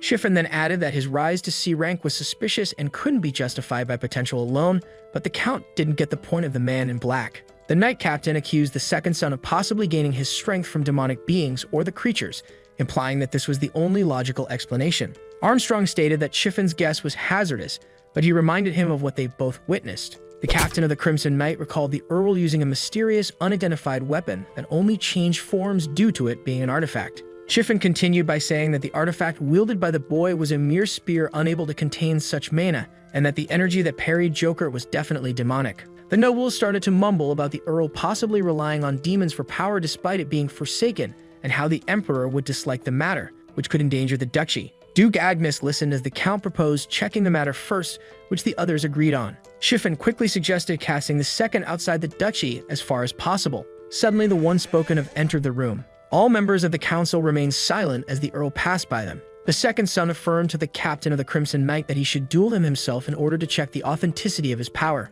This comment triggered Chiffon. Joshua stated that by truly dueling him, the knight captain could determine if his power came from a forbidden creature. Chiffon was in a hard state since dueling the Duke's son would only make him subject to the father's wrath. If the power of the Earl is truly his, then the captain of the Crimson Knights would be in a difficult situation. Joshua decided to provoke the man by calling him a coward despite being one of the 4 chief pillars that commands the duchy. These words got the best of Chiffon and triggered a release of his mana. The nobles, who were barely able to sustain the pressure, reminded the knight captain to properly behave in the presence of the Duke. Duke Agnes ordered the knight and the child to stop fighting. According to Aiden von Agnes, everyone, including the accuser, overlooked the detail of those who assisted the mana evaluation. Armstrong stated that the Imperial Order of Knights and the Chief Magician Evergant, who were present at the evaluation, would have detected the use of forbidden power if the Earl ever used it. Just like that, the father cleared his son's name and closed the case. Chiffon kept silent when his master asked if anyone objected to his judgment, but the father affirmed to his son that he wasn't in the clear yet and that he and the council had many unchecked matters and questions to be asked. The Duke then stated that his growth wasn't only the object of the vassal's curiosity. Duke Agnes also had his suspicions regarding the young boy. So in order to clearly understand his son's power, the Duke decided that he would accompany him to the Black Creature's Forest. The nobles questioned their master's decision to go to the Black Creature's Forest, since it could impact his health, and requested to send the knights since the Duke's travel to Akkadi was near. Armstrong agreed with the vassals, stating that it was better for his master's safety. But the great Aiden von Agnes reminded them of who he truly is and their place. All the members of the council were left speechless. The Duke then stated that the second son will attend the Imperial Academy once the Black Creature's Forest is wiped out. Duke Agnes affirmed that despite the council's opinion, his son was an undeniable prodigy who would get a fair chance according to the Agnes family's unquestionable rules. Chiffon felt uneasy since the Earl was already strong. He feared that he could return even stronger from the Academy outside their authority. In order to prevent any rivalry on the first son's way to succession, Chiffon opted to eliminate his half-brother instead of keeping him in the duchy. But the Earl had one favor to ask his father, which intrigued the Duke. Joshua requested that Lady Lucia come with him to Akkadi. Chiffon burst out and claimed that the presence of the Earl's mother would not result in the Duchess watching from afar. Joshua accused the knight captain of insinuating that the Duke needed the permission of his wife to move his mother to the capital. Chiffon came back to his senses. The knight captain, who imagined the whole scene, knew that his words would insinuate favoring Lady Vanessa, which would anger the ancestral gods, and felt as Joshua's little toy. Chiffon expressed his worry of the people assuming his master likes the second wife more than the first lady, which the Duke understood. Joshua thanked his father for allowing her to accompany him to Akkadi. Aiden smiled at his unusual prodigy and thought about the feeling he sparked in him for the first time ever that Babel never could. The Lord asked if anybody disagreed with his judgment. One by one, the members of the council showed their support for Duke Agnes's decision. Even Shiffin had to bow as a sign of agreement. With the matter solved, the Lord stood up. Armstrong was tasked by the head of the house to come to his room with a knight that was sent off once the reports on the Fonte house were organized. The second son was also asked to join his father in his room. Suddenly, Babel entered the room asking for the present people's attention. Shiffin was shocked by his presence. The first son immediately greeted the Duke, who stated that he arrived late to the meeting. Babel affirmed that he needed a moment to reorganize his thoughts. The Duke was pleased by the change of atmosphere around his oldest son. Duke Agnes assumed that Babel had something to say and asked him to speak his mind. The young man stood up and addressed his little brother. Joshua asked Babel if he wanted to speak to him. Suddenly, Shiffin shouted at the youngest Earl and asked him to behave properly with the Duke's successor, all in public. Joshua looked at the knight captain and asked him if he was tasked to answer on behalf of Babel, which intrigued him. The spear knight claimed that the knight captain only ever had loyalty to his brother and is only an honorary noble because his father said so. Shiffin is reminded of the duchy's limits and decided to stop looking involved since he feared losing his position that he gained by his own skills, so he passed his shouting as a simple remark. Joshua explained that since only those who are promising can climb the ladder, only those who prove themselves worthy can have their words heard. Shiffin started to get angry as the boy reminded him of the duchy's law. Babel affirmed to the knight who claimed that they were in public that there was no problem since his little brother marked a point. The Duke was happy to see his son, who was recently filled with self-love, looking more like a true knight. Babel affirmed to Joshua that he will not fall behind but progress further after understanding the meaning of asserting himself with his abilities. Joshua agreed with his brother and thought that his gaze became different after their last duel. When the Duke allowed the boy to speak, he rejected his position as the certified next Duke. This decision shocked everyone in the room and they asked the Earl if he was renouncing his heritage. Duke Agnes asked his oldest child if he lost the will to fight now that a brilliant rival appeared, which he firmly denied. Babel decided to follow the rule of his family and fight on equal terms with his little brother. The Duke decided to take the request into consideration. The oldest Earl thanked his father. With that, the Lord ended the meeting. Duke Agnes walked away. A smile could be seen on the noble's face as he thought of how his duchy started to transform into the unknown. But despite that, the Lord looked forward to it. Meanwhile, in Duchess Vanessa's room, the lady complained about the second son going to a caddy with his mother and her son renouncing his title as successor of the Duke. Shiffin confirmed the lady's statement. The Duchess was filled with anger as she threw her bottle and glass off the table. Lady Vanessa had been repressing her rage since the failure of the Centurions. The Duchess claimed that Babel is her world, so the knight captain apologized for not persuading him to stay in his position. But Lady Vanessa affirmed that she didn't blame the powerless Shiffin since her son was as stubborn as his father. The first wife was sure that the second son couldn't replace her son as the heir, but started to imagine the thin possibility. If this were to ever happen, the Duchess would inform a mysterious man about their condition. But Shiffin reassured her by saying that it won't occur. The First Lady agreed with the knight captain and asked about Joshua's next move. Shiffin informed her that the boy would go to the locked territory with his father. According to the First Lady, it requires 2 days to reach the infertile locked territory located in the far north. The knight informed her of the monsters in the Black Creature's forest that her husband will personally take in hand, so she asked if he would then head to the capital with his second wife. Shiffin confirmed the lady's suspicions. With that said, the Duchess decided to have dinner with the youngest Earl as their first and last interaction before his departure to the capital. The Imperial Knights began marching. One of the Crimson Knights stated that their armored visitors who came for the test of the second son were leaving today. But another one of the Crimson Knights ordered him to get back to work since they were also leaving today, which snapped the man back to reality. Everyone was agitated and getting prepared to depart at once. Earl Joshua was looking at something in his hand. The spear hero looked at the dawn ring on his finger. Duke Agnes informed his son that they will head to the capital after clearing the forest, but he should ditch his true name before that, which intrigued the young boy. The father decided to give his second Earl a present in order to assist him. According to the noble, this dawn ring was given to him by the owner of the magic tower after helping him out once. A dawn ring would equip its wearer with armor once injected with mana, and since it belonged to the owner of the magic tower, it could only mean that he crafted it himself. The Duke instructed the boy to inject the dawn ring with mana in order to learn how to harness it. With a smile on his face, the Earl asked if the ring wasn't supposed to go to the Duke's successor. But the Duke claimed that Joshua would only borrow the ring so it won't gather dust in the warehouse to clear all misunderstandings, but the Duke wasn't done there. When Joshua asked if his father had another motive, the Duke explained that he will be equipped with magic armor upon injecting the ring with mana. Each magic armor would have an insignia designating each house. This ring aims to dupe the parasites around the Earl, since his father would hate it when he is being stolen from. The second son should pretend to be from the house of an unknown viscount that he should make up. Joshua believed that he was offered the dawn ring and asked to make a fake identity in order to not taint his house, and thought that the ring could skip him the bother of those of high status. Suddenly, the boy was snapped back to reality by his father. Aiden von Agnes asked his son if he hated him. Joshua was unsure of his feelings towards his father. 10 years from now, the Duke was destined to die an unexpected, pointless death in the war between empires. If Joshua had a reason to despise his father, it would be the neglect of him and his mother, which led to her death, but since he rarely saw the Duke in his first life, he slowly stopped blaming him.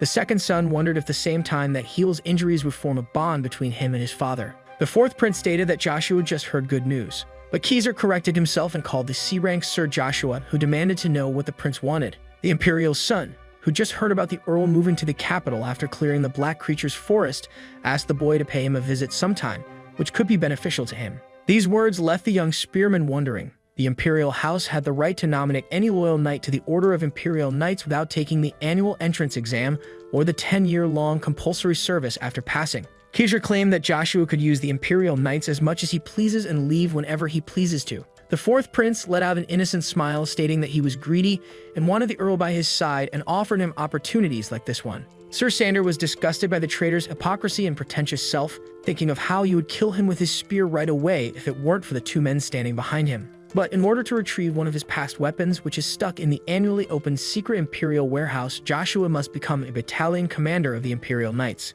But since the Earl had to focus on the Black Creature's forest, the boy informed the prince that he was going to take his leave to fulfill his duties. Sir Valmond sighed and claimed that Joshua's skill without his ego would lead him to improve a lot. But the fourth prince asked the vice-captain to cheer up and return home, which he agreed to. Keyser was sure of owning the young spearman eventually one day. Just like that, both the victim and the traitor went their way. Joshua swore to not let the youngest prince torture him like a puppet in the second life. A smile full of revenge was drawn on the Earl's face as he thought of tormenting his previous best friend. A white horse was advancing. With Aiden von Agnes leading it, the Black Creature's forest expedition was quickly organized. But the expedition was formed of a few warriors despite being led by the ruler of the dukedom. The squad only included the only fourth-class wizard under Agnes's rule and a few Crimson Knights. It also included 100 fighters with the two earls, with Babel staring weirdly at Joshua. Suddenly, a command to properly salute the Duke was initiated at the border. The guard politely greeted the Duke. Duke Agnes tried to appease his horse in front of the castle of a locked territory near the Black Creature's forest. Duke Agnes greeted Robin. The former senior knight of the Clover Knights of the Duke, who loyally served the house of Agnes, Robin politely saluted the noble. Duke Agnes claimed that he felt pity for the retired knight for his labor in the infertile land, but Robin affirmed that he was honored to simply serve the Duke while living with his family. The Duke perceived kindness in that statement. Suddenly, the doors of the castle opened, revealing a man and a young girl welcoming the Duke. The lord of the locked territory, Viscount Vigo, who was related to the Duchess, claimed that he was overjoyed by the sight of the Duke, while his daughter Ina politely greeted the visitor. After seeing this, the Duke regretted not directly going to the forest. Robin had to apologize to the rude Viscount since he should be the first informed of Aiden von Agnes' arrival, claiming that the old man lost his intelligence after retiring. The retired knight gave Vigo a cold stare, accompanied by silence as he shouted at him to change his mindset and match his skills with his advanced age. Duke Agnes came in and claimed that the Viscount is adapting to the locked territory, seeing how beefy he gets every time. The Viscount took it as a compliment and praised the Duke for his own overweight. This reaction made Joshua wonder if the noble had no shame or just failed to grasp the insult from his father. Vigo was overjoyed by the presence of his relative Babel, who called him uncle and claimed that the Earl's spirit became so brilliant that even he could feel it despite not being a warrior. The Viscount then stated that Babel will soon become the new master in the duchy before asking about the young Joshua. Vigo was intrigued when Chiffin introduced him as an Earl of Agnes. The Viscount was astonished when the knight captain affirmed that he was the youngest son of the Duke. The fat noble turned to the strong one and quickly assumed that the tongue spearman was also the son of the Duchess. But Chiffin whispered in his ear to correct him. The Viscount was shocked and asked about the noble house that mothered the little mana user. But the knight captain corrected him once again, stating that Joshua came from a commoner. Vigo took a good look at the youngest Earl. Suddenly, the eyes of the fat noble darkened. The sweet-tongued noble insulted the 9-year-old by calling him an illegitimate child. Joshua looked coldly at the noble as he insulted him. Everyone felt uneasy because of the tension between Vigo and Joshua. Duke Agnes intervened and asked the Viscount if he had any crucial matters to attend to. Vigo informed the Duke of a simple meal he prepared for him and his forces, but Aiden declined, claiming that his strong knights rested plenty on the road. All of the Duke's knights stood firm when he asked them if they needed to rest. All of them declined the meal at once. Just like that, the Duke turned around to take his leave. Suddenly, the Viscount claimed that he wished to accompany them into the forest. Despite his weakness, Vigo affirmed that he was the ruler of the territory and he and his knights had to participate in the expedition. The enthusiastic forces of the Viscount also wanted to assist the Duke. Aiden von Agnes kept silent for a moment. The Duke asked about the daughter of the Viscount, stating that she would be left in the castle unguarded. But Vigo assured that the Duke could rest easy since his daughter could be helpful on their mission. Duke Agnes questioned the Viscount about his choice to bring a little girl to the lethal forest, but Anna affirmed that she wanted to enter the forest as she demonstrated her abilities. The young girl began to concentrate her power for the demonstration. Anna called upon Sylph. A small spirit appeared on the girl's shoulder. The mage of Duke Agnes was astonished by the astral presence. Viscount Vigo claimed that his daughter has recently shown potential for spiritual arts. Sages, who are like wizards but rarer, are born with the spiritual arts, and only less than 100 are present in a kingdom, even when counting the weak ones. Joshua wasn't expecting to see a sage here. The spearman noticed the young girl blushing at his older brother. Despite not remembering a sage named Anna, the girl does look familiar. Duke Agnes agreed that the Viscount could join the expedition and stated that his forces would guard the front while the Knights of the Viscount guard the back. Everyone else would stay in the middle of the Knights, which Vigo agreed to and was grateful for. Just like that, the Duke ordered them to take their leave. Aidan von Agnes was eager to have the sage Anna. The young girl kept smiling at the oldest Earl. Since they will both be part of the expedition, the second son would observe the young girl and remember her if she turned out to be useful. The young spear hero was snapped back to reality by the fat noble. With a cold look, the Viscount affirmed to the second son that he would be observing him. Meanwhile, in the Imperial Castle, the son of Avalon finished hearing a report in his throne room. The Emperor was interested in the report. To make sure, the Imperial asked the man if Joshua truly counterattacked Sir Joker after blocking his attack. Evergrande confirmed the fact to the Emperor, who asked him to give his opinion on the young boy. But the magician stated that he couldn't give a proper opinion since his way of harnessing mana differs from that of a knight. The Emperor asked his court magician about the potential of the young Agnes and to give his impression of him. The magician decided to explain the terms of the knights, which the Emperor agreed to. Evergrande decided to broach the subject of a hypothetical fight between him and Sir Valmond. With a fierce look in his eyes, the magician affirmed that the vice-captain could never defeat him. The Emperor agreed with the wizard that Valmond, who was one of the most promising in the Empire and became a battalion commander in his youth, could not defeat him. But the wizard affirmed that the Earl was a different case from the young knight, so the Emperor imagined his court magician losing to the 9-year-old. Evergrande denied, stating that he could defeat the young Earl now, but the situation might change in less than a decade. This statement put a smile on the son of Avalon's face. The Emperor wanted to ask one last question to the magician. Evergrande was asked by his master who would win if they fought each other head-to-head. The magician tried to think of an appropriate answer. Evergrande was left speechless. This reaction amused the eccentric Emperor. The Emperor found the situation so entertaining that he regretted sending the prince to meet the Earl and wanted to meet him himself. The royal snapped his fingers. A man appeared from black mist and asked if it was his master who summoned him.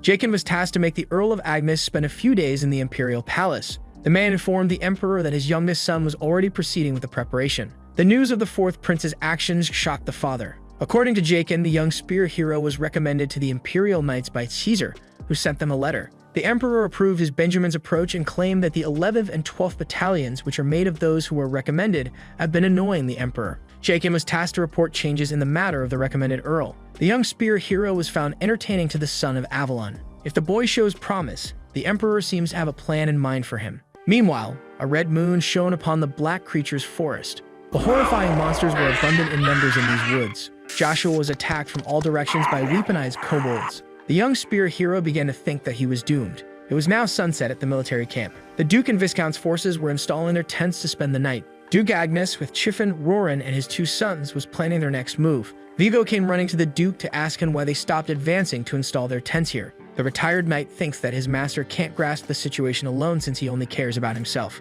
Duke Agnes scolded the Viscount for his lack of attention on the working process of the forest. Vigo was left clueless, so the Duke clarified that he was referring to the scheduled hours of the monsters coming out. The many monsters come out of the forest quickly at night, especially with a red moon that triggers them. But the real problem was their attacks getting more frequent, scaring the citizens. There is no need for them to enter the forest at night with limited vision when the monsters themselves would come to them. Vigo praised the Duke for his sharpness, stating that this plan didn't cross his mind. Duke Agnes proposed that the Viscount help set up the tents as a sign of understanding, which the fat one agreed to. The father ordered his two children to keep their positions, which they agreed to. But the youngest Earl had other plans in mind. Joshua picked a branch. The Earl was tasked to gather wood with some other men. The knights who were gathering wood with the boy claimed that they finished, but Joshua claimed that he would stay longer to finish. Sir Sander was advised by the two men to return before dark. Suddenly, the young boy dropped his branches to the ground. Joshua started to gather mana in his hand. The legendary spearman summoned Lucia to his hand. Joshua only had one shot at this.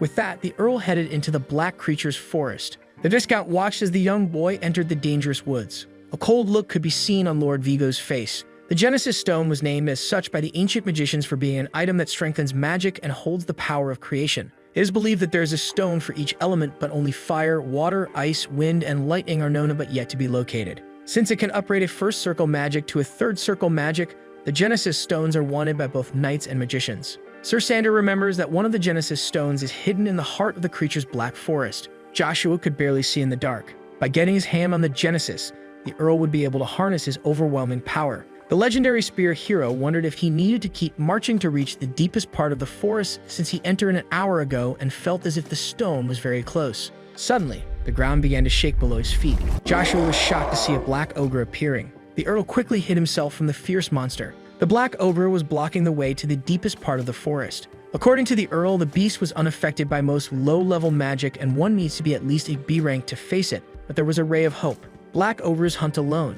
If the Earl manages to channel his different energies into his spear, he would be able to quickly slay the fierce monster. Joshua opted to decapitate the black ogre with one hit using one jump, since it could sense it in a 10-meter radius. Suddenly, the red moon appeared from behind the clouds. The black ogre let out a wild, imposing roar. The unusual pressure of the roar of the beast motivated the Earl more to slay it in one strike. Suddenly, the black ogre attacked the confused second son. Joshua had to evade the punch in order to keep his life. The young boy dodged the destructive blow that shattered the ground. Joshua was doing his best to keep up. The young boy evaded the stomp of the fierce beast. The legendary spearman had no choice but to retreat. Sir Sander had to hide, since he couldn't challenge the black ogre under the red moon without losing his life. Joshua hid behind a tree. For the black ogre to continue on its way, the boy had to conceal his presence. The spearman had to resort to the technique he learned from his friend, the Assassin King, despite lacking training. One has to stop his breath, ignore his surroundings, and become one with the environment by harnessing the mana as a cover for the body rather than aiming it at a single target.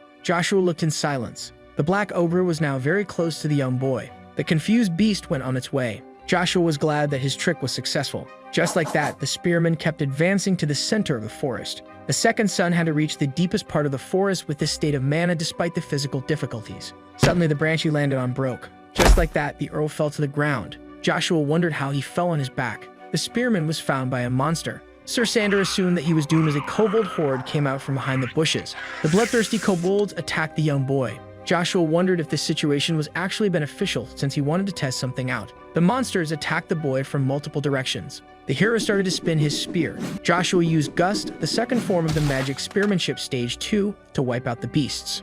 All the monsters were sent into the air. The spearman successfully defeated the horde of beasts. The monsters were now unable to continue the fight. Joshua put all his energy into this technique. The Earl couldn't take it anymore. Finally, the exhausted young boy stopped his gust. Joshua falsely assumed that he mastered stage 2 of magic spearmanship and deduced that his young body limited his potential, since he is unable to use 50% of his original power. Since the monsters will soon reach the night camp, the second son had to keep moving, judging by their movements. Seeing the situation, Joshua understood how crucial the time he had left is to claim the Genesis Stone and rejoin his allies as soon as possible. The knights were patrolling under the red moon in the military camp. One of the guards heard a sound coming from the bushes. Suddenly, the man alerted his companions as he was being attacked by a kobold. The monsters got one of the guards, while another one signaled the rest to prepare for combat. The fight between the forces of Duke Agnes and the monsters of the Black Creature's forest had just begun. One of the kobolds was stationed behind a tree. The monster watched the battle from afar while listening to the fighting knights. The kobolds and many other monsters were waiting outside the night camp. A blade full of mana was about to clash with a regular one. The first son slashed a kobold using his powers. The second monster tried to attack the teenager from behind, but Babel easily overpowered the beast. Cain was also giving his best in this battle. The Crimson Knight lashed the kobold with ease. Babel observed as the young knight easily tore through the kobold numbers. The first son wondered about Cain's identity, since he was a C rank level or higher, and was shocked to see such a strong asset in the ranks of the Crimson Knights. Suddenly, a loud scream caught the attention of both Knight and Earl. More beasts started to assault the night camp. The warriors were scared at the sight of the next wave. The knights started to tremble at the numbers of the monsters, while one of them suggested escaping.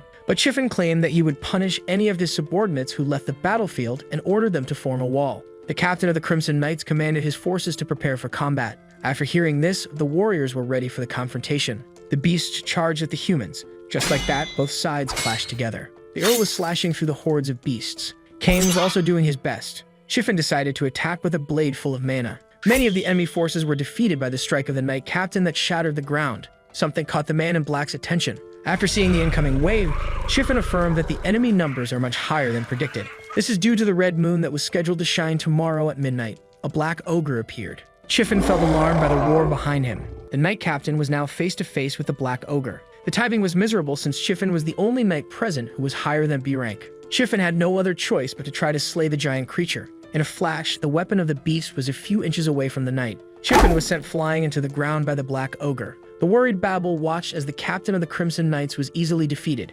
Babel and the others had no choice but to retreat. The first knight claimed that they would be dead if caught, while the second complained about the number of kobolds, and the third wanted to escape to the back. The knight captain didn't understand his defeat and wondered if the giant beast gained agility from the effect of the red moon. A bright armor claimed that knights shouldn't lose their formation. Chiffon was relieved to see the Duke who would take the matter into his own hands. Aiden von Agnes started to walk towards the enemy forces. A terrifying number of monsters charged at the noble. A relaxed look filled the man's eyes. The Duke easily slashed the first monster. The master was now getting serious. With one swing of his blade, his attackers were all sent into the air. The second swing was even stronger than the first.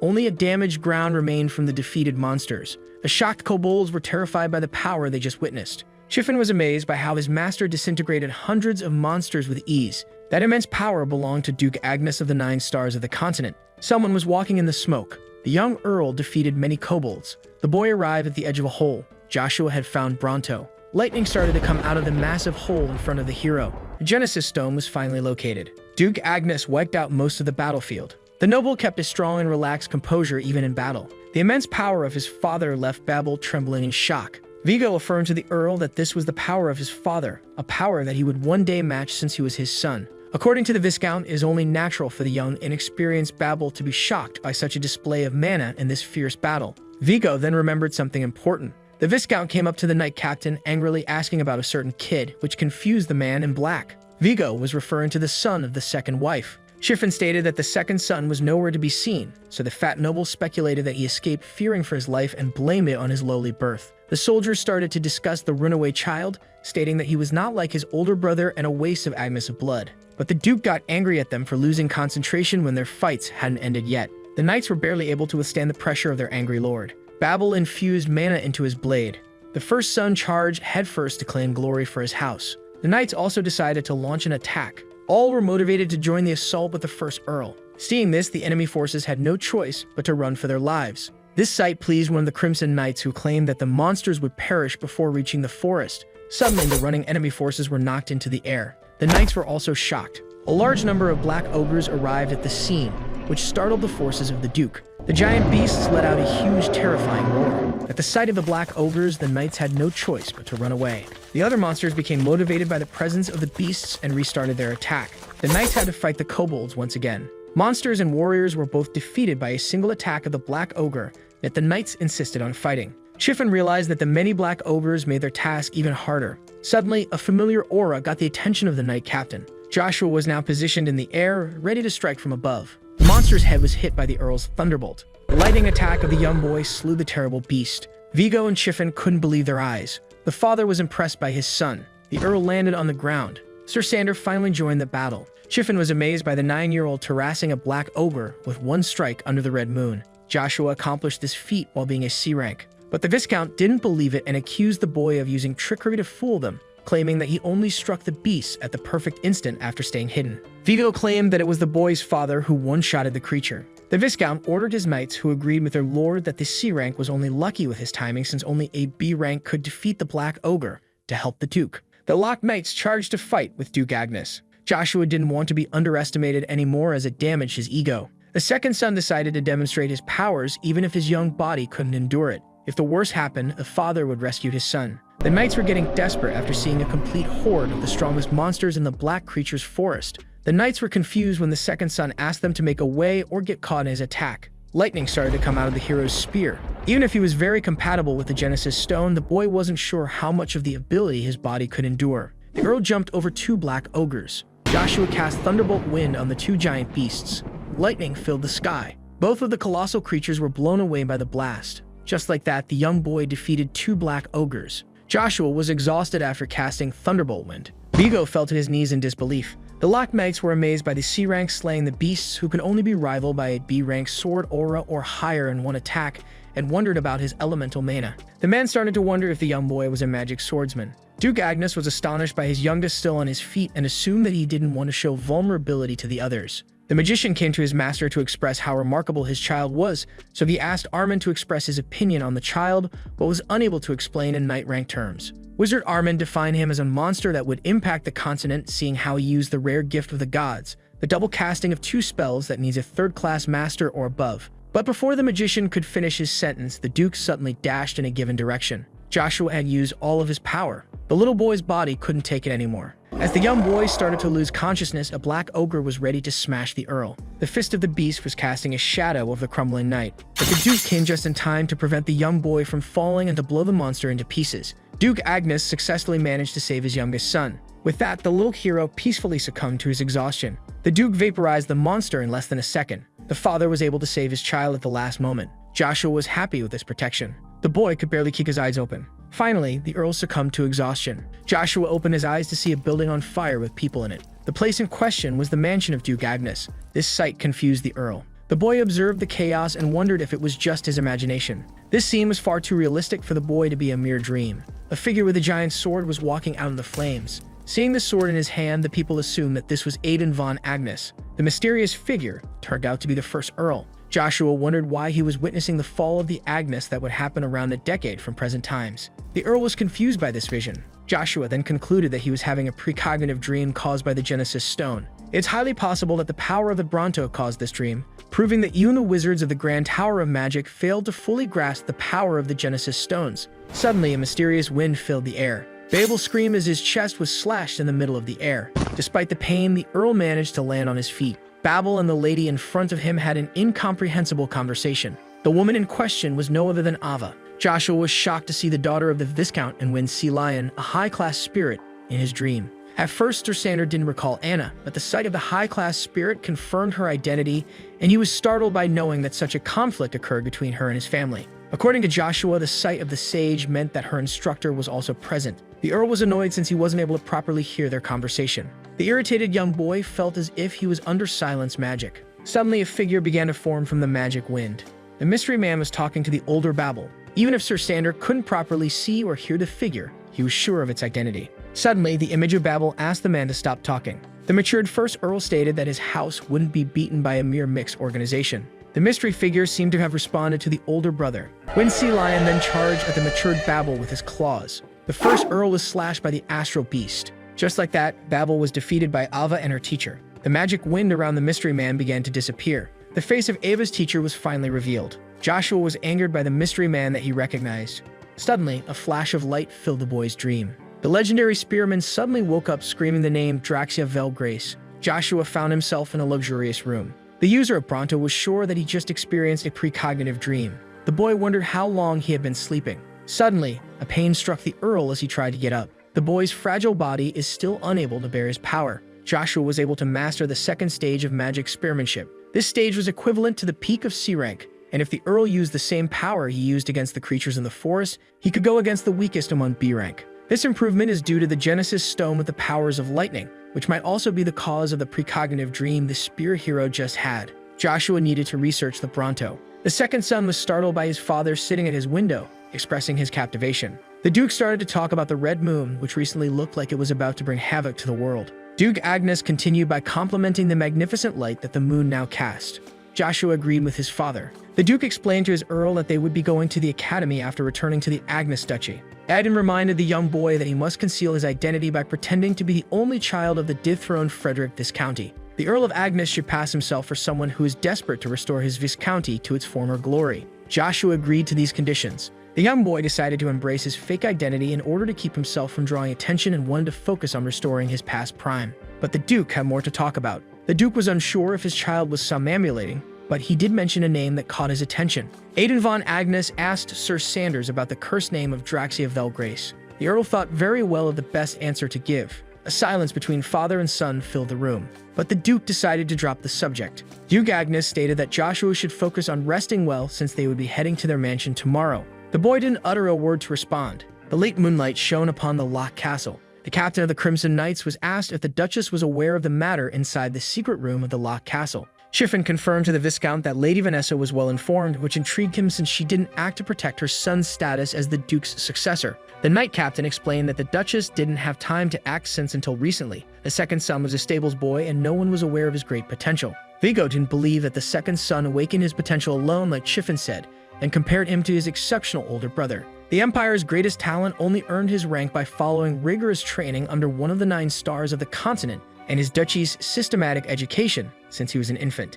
If the second son didn't get any training or teaching but managed to slay a black ogre with a performance above C rank, so Vigo asked Chiffon if any other C rank could replicate this feat. The knight captain affirmed that no one of the same rank could do the same, which is why the knights speculated that the Earl was a magic swordsman. Since the Viscount didn't believe that Babel's rival was a magic swordsman, he claimed that the other scenario was more probable, which intrigued the knight captain. Vigo explained that striking a deal with a high-ranking demon was the best way to justify the immense power amassed by the young boy. But Chiffon denied this possibility since his master and the Imperial Knights accepted the second son, and neither he nor they detected any traces of demonic magic. The Viscount interrupted the knight captain and called him annoying, stating that they weren't interested if the young boy actually made a deal with a demon, which Chiffon didn't understand. Suddenly, a malicious smile decorated his face as he finally understood what the Viscount had planned for the legendary spear hero. Luckily for them, the young child with advanced skills immaturely tried to demonstrate them, so Vigo planned to show him how much of a threat to himself his talent is. Chiffon asked the man about his plan of action, so the fat noble stated that he would observe the young Earl, and luckily for him,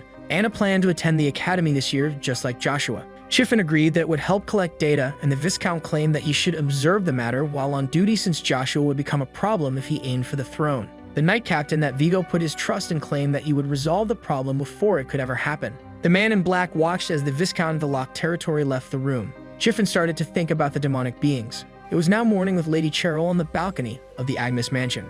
Coxkin rushing to the intrigued little girl with an important message. The Count informed his mistress that the second son finished his mission in the Black Creature's forest and would be returning home today, with a huge feast waiting for him and the others. Lady Cheryl was indifferent to this news. The Count was shocked to see the girl not excited when he expected her to be overjoyed. But his mistress was confused since he was never pleased by the sight of Joshua. Cox, who once saw the boy as the child of a concubine, now saw him as the youngest Manning user ever on the continent and claimed that Fonte didn't benefit much from money and name. Lady Cheryl asked the vassal what was on his mind, so he asked her if she was aware of the reason behind their presence in the Agnes Duchy. The girl was partially sure that it was related to the mercenary king who is allied with the House of Cromwell, which explains why her father gave her hand to the first Earl Agnes. Bavarian, the mercenary king, was the very first commoner sword master to reach the level of a rank and an important figure who was at the zenith of axemanship. The man who united all the mercenaries who had no attachments was the mercenary king, part of the 12 superhumans who could compete for a position among the 9 stars anytime they wanted. The issue was Bavarian secretly siding the Count Cromwell,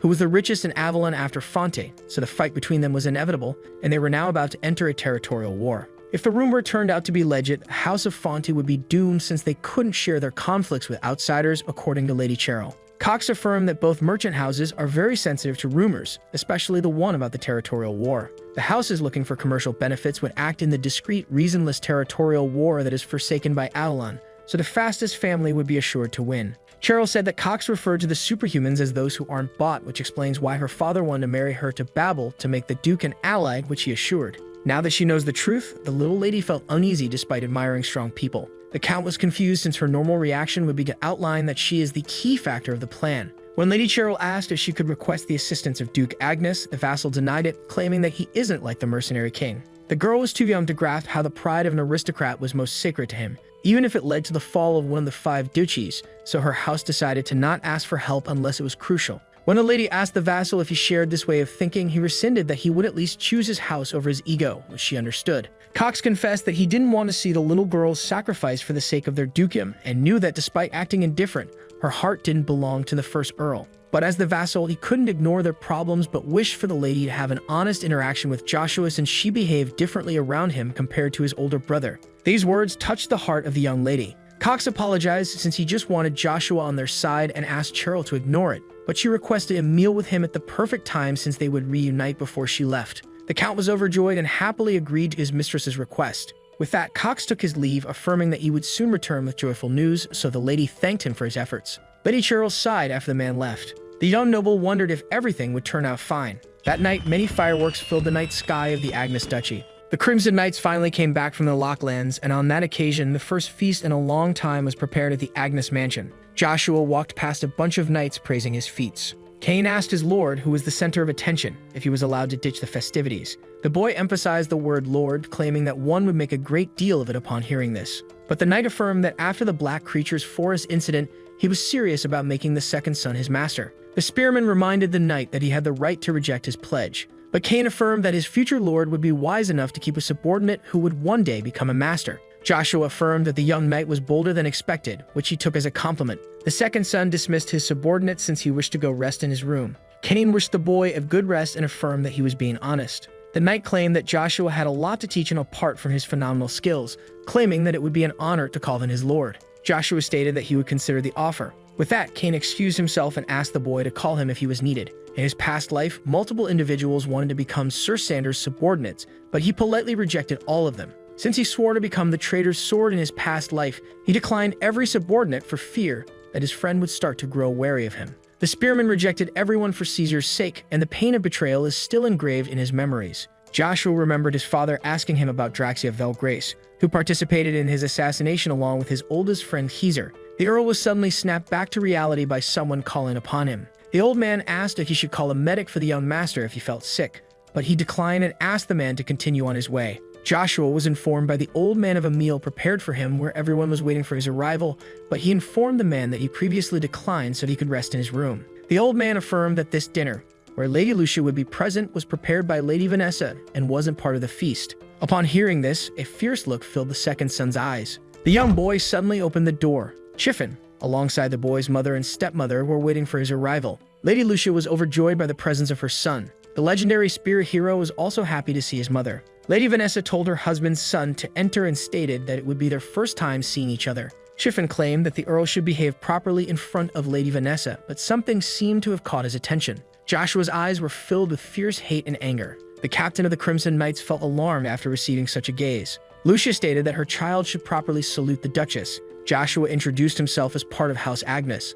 Lady Vanessa wasn't happy with her husband's child using the proper family name. The Duchess decided to keep her cool since it was their last interaction and claimed that she was anxious since she and the Earl weren't properly introduced even though he would leave for Acadie soon. Lucia grew confused, so Lady Vanessa stated that she wasn't updated on the latest news. Chiffon informed the mother that her child, who recently became a C-rank knight, would be going with his father to the capital to attend its academy. Lady Lucia was overjoyed by her little knight. The Duchess claimed that this dinner was to honor the boy's prowess and apologized for neglecting him and his mother for so long, hoping to forget any discord between them. But Lady Lucia assured her that she didn't bear any hatred towards the Duchess. Lady Vanessa pretended to be relieved and ordered the meal to be served. Many servants entered the room, each holding a different plate of food. Joshua examined the food from a distance. Just like that, the young boy guessed the plan of the Duchess. The Earl was required to seat himself when the butlers finally finished setting the table. Lady Lucia stated that her child should behave well towards the Duchess, who stated that this meal prepared in their honor was making them feel uneasy.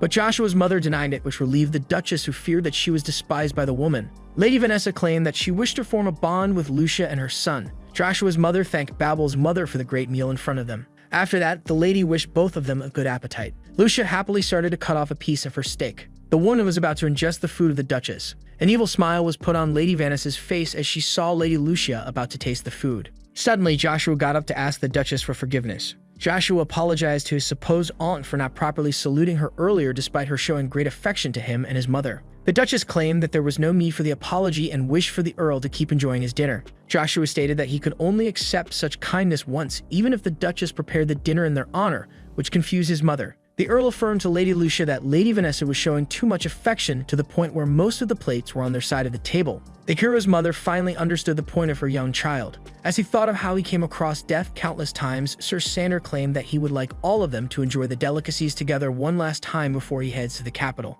Death by poison was a fate that Joshua faced many times, so he could tell that their meal was poisoned and was certain of the use of ponderosa, a crafty poisonous pine hard to trace. The young boy claimed that they should all be enjoying their first dinner together. But the Duchess used her diet as an excuse and claimed that she just wanted to take care of him and his mother. The boy stated that his aunt didn't need to follow a strict diet since she was already an icon of beauty, so she thanked him for the compliment. Lady Vanessa suspected that the boy who concealed his abilities for a long time knew about the poisonous pine and would one day become the center of attention. Seeing how she was hesitant, the boy asked if the meal was poisoned as a supposed joke. This triggered Chiffon, who started to yell at the second son for making such an insolent pleasantry in front of Lady Vanessa. With hate in his eyes, the Earl affirmed that only the knight captain showed insolence towards him, the son of the Duke. Chiffin thought of the bloodthirsty gaze the Earl gave him ever since he entered the room and was astonished to see a C-rank harnessing such a thirst for blood. The young boy addressed his father's wife, and based on the reaction of the Knight Captain, he asked her if his meal and his mother's were truly poisoned. Lady Vanessa was upset by the boy discovering her plan. Chiffin drew his weapon, claiming that he had to act against the boy despite being the son of the Duke, stating that according to the imperial laws, insulting an aristocrat is punishable by death. As he summoned Lucia, the second son pointed out the audacity of the Knight Captain to point his weapon at him. With a fierce look, the Earl affirmed that he wouldn't forgive the poisonous pine in their food. Chiffin noticed that the boy's aura was closer to a B rank than a C rank, and on top of his astonishing growth, he possessed a magical weapon with spatial magic in it. The Knight Captain couldn't back down after unleashing his blade and decided to eliminate Joshua since no one knew how strong he would truly become. Suddenly, their fight was interrupted by a loud voice asking about the situation in the dining room. Someone was reading a book. It was the fourth prince sitting on a bench near a peaceful fountain. The magician of the court appeared in front of the future trader and politely greeted him, so the prince asked about the reason behind his presence. Evergrant pulled out a letter coming from the house of Agnes. Keeter stated that Joshua made up his mind and asked the wizard if he read the letter, but the man denied it out of politeness and rushed it to the prince as soon as it was delivered. As he opened the letter, the prince started to smile with innocence and asked the magician if he thought that the Agnes Earl accepted his proposition. Evergrant was sure that Joshua accepted since all the knights in Avalon aimed to become one of the royal knights, and it would be stupidity to decline. The fourth prince started to read the response of the second son. Keezer suddenly began to giggle. The court magician was surprised to see the youngest prince suddenly laughing like a maniac. The future trader started to tear up the paper out of anger. Keezer was astonished by the Earl's response. Finally, the prince revealed his true colors. Chiffin was greatly afraid of the young Earl's growth and decided to eliminate him now before he became a menace. Suddenly, the fight was interrupted by the Duke barging into the room. The noble, with his immense presence, demanded to know the meaning of this fight. The captain of the Crimson Knights was embarrassed and lacked the words to explain. His first wife explained that she invited her husband's second son and his mother to dine with her before they left the duchy, insisting on the word capital where he would go with them. Upon hearing this, the Duke kept quiet and thought for a short moment. He then looked at Licia and her son. Duke Agnes then looked at the poisonous plate meant for them. He then asked his subordinate if he intended to keep his sword up in his presence. Chiffin immediately sheathed his sword. Joshua also teleported his spear away. The Duke then advised his son to go get some sleep as their day would start early tomorrow, so Joshua took his mother with him. And with that, the Spear Knight and Lady Licia exited the tense room. Lady Vanessa expressed how displeased she was with her husband's sudden show of affection towards his second son. The Duke asked the Duchess if she hated him, which she confirmed. So he asked her why and wondered if it had to do with his youngest prodigy. Lady Vanessa suddenly snapped and was disgusted by Joshua being mentioned in front of her and accused her husband of neglecting her, as the duchy always came first in his life. She stated that she didn't want to argue any further since she had royal blood and was forced to marry someone she didn't love. But Lady Vanessa assured the Duke that he would hear from her if Babel was harmed since she loved him more than anything, just like her husband loved his duchy. Yet he interrupted the Duchess when she called him disrespectful despite being the most powerful aristocrat in Avalon. The noble accused her of being the disrespectful one for committing such an atrocious act with a smirk on his face. Chiffin and his mistress began to panic. With a menacing glare, the man affirmed that he was aware of the assassination attempt, which shocked both of them. Chiffin was now certain that his master knew about their scheme all along. Joshua entered his room thinking that his father must be sad. His worried mother was confused since her son didn't warn her about Lady Vanessa, and when confronted about it, the boy lacked the words. Joshua was still making Lady Licia worry even after his rebirth. Suddenly, Cain knocked on the door. The Earl was shocked when the knight asked him about his dinner with the Duchess. Cain stated that it was the butler who informed him of his young master's meal with his father's wife, which shocked Joshua since the butler was also implicated in his assassination attempt, realizing how big Lady Vanessa's influence was inside the duchy. Cain claimed that it was a good choice to send the Earl to Acadie, where he could sharpen his skills safely at the academy and where the knight could learn more from the second son. He also claimed that he had a request for the Spear Knight. Sir Cain then got on one knee, stating that he meant every word he spoke earlier and asked the young Earl for the right to work for him. Hearing this, Joshua asked him if he knew about his goals since he needed to make sure, even if he needed powerful subordinates to help him reach his purpose. Walking Joshua's path meant dealing with lots of deaths and being criticized by everyone, so Cain had to think carefully. With that said, Joshua asked the knight if he still wanted to be his subordinate. Cain claimed that a true knight would follow his master until the end, no matter how dark and bloody his way is. And with that, he offered his sword to Earl Joshua, being certain to use his one chance to beg the youngest Agnes to make him his first subordinate. This made the young boy smile sincerely, so he gladly took the sword from Cain's hand to make him his knight. The next day, Duke Agnes and his child exited the duchy under the swords with honor. The worried father asked his youngest if he would be fine, which he confirmed. Even if Joshua must look like a fallen noble, having one knight would make things difficult for him. But he reminded his father of his past as a stable boy, reassuring him that Cain was indeed enough. The father was then convinced and asked his son to follow him. But just before Armstrong could send them off, Duke Agnes and his son were stopped by Lady Cheryl. The daughter of Fonte apologized for her sudden interruption but stated that it would be improper of her not to properly send them off to the capital. Lady Cheryl didn't show up when Count Fonsel and his daughter left the duchy, so the Duke assumed that she felt unwell. She politely apologized for making him worry. The Duke was shocked by such a ladylike display from the boyish Cheryl and expressed how much he liked the old her since he didn't have a daughter himself. But Cox was shocked when the lady proposed to return to her old ways. The Duke laughed after seeing the true Lady Fonte and asked her if she would like to come to the capital with them where her father is, but she declined as she promised to visit Cox's family. But the Count stated that she didn't have to, but Lady Cheryl was determined to since she promised Anna, the Fonte's business partner. She then lifted her skirt and took a few steps forward. Lady Cheryl wanted to talk to Earl Joshua in private.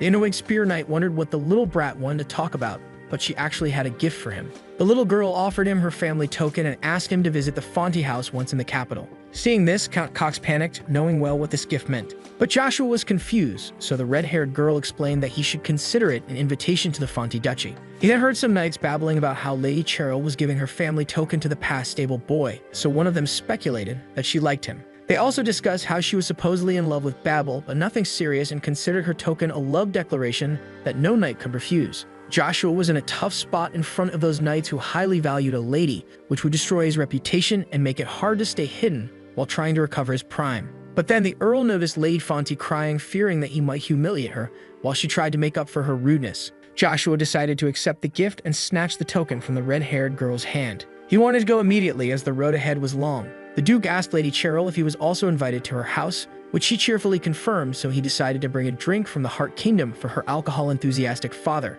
After that, Duke Agnes bid Lady Fonte and her vassal Count Cox farewell. Armstrong could now properly send them off. And with that, Joshua began his journey to Acadie, where he would attend the academy and finally remaster his skills. The Duke thought that his second son wasn't aware of what it meant to take the token of an aristocrat. Meanwhile, in the great royal palace of the Avalon Empire, the Emperor was informed that Duke Agnes and the Spear Knight would set foot in Acadie 3 days from now. The man also informed His Majesty that Caesar's recommendation letter for the young prodigy to enter the Imperial Knights was rejected by Joshua, which left the Emperor shocked since the young boy rejected to enter the ranks of the continent's strongest order of knights. Since Joshua, the second half-blooded noble son of the Duke, rejected elevating his status by accepting the offer, the royals speculated that he is trying to become Duke Agnes all on his own. But the man denied it based on Joshua's letter. In it, he wrote that he didn't need the help of Caesar, and would only follow the orders of his son of Avalon as requested by the law. The Emperor burst into laughter upon hearing this, thinking that Joshua was trying to defeat them on his own. The crazy man was excited to see Joshua trying to beat the Imperial Knights, the pride of Avalon. 4 days passed since then, and our heroes have arrived at the capital's Agnes Duchy employee residence that the Duke prepared for them to stay. The modest Lady Licia was impressed and asked if she and her son would really reside in such an amazing residence. Cain stated that this place remained the same from his younger years in the capital when he visited it with Duke Agnes. Joshua was shocked since the knight had to be close with the Duke to visit such a place since he was only a warrior with great skill. He assumed that he never heard of the talented Cain in his first life because he fell with the Agnes Duchy or failed to succeed and decided to make him a great knight as a reward for his loyalty. The Crimson Knight then laughed it off, stating that he only visited once when the Duke tested his skills since this place was well hidden, unlike the rest of the well-observed Agnes residences. Joshua thought of how he could sharpen his skills in such a concealed place while he and his mother rushed to see the inside. But the residence wasn't completely secure as it was isolated from the other houses, and all the other residents would be maids under his mother without counting Cain. Joshua had to take other measures since he would sometimes be absent to guard his mother, and Cain alone would be unable to assure her safety.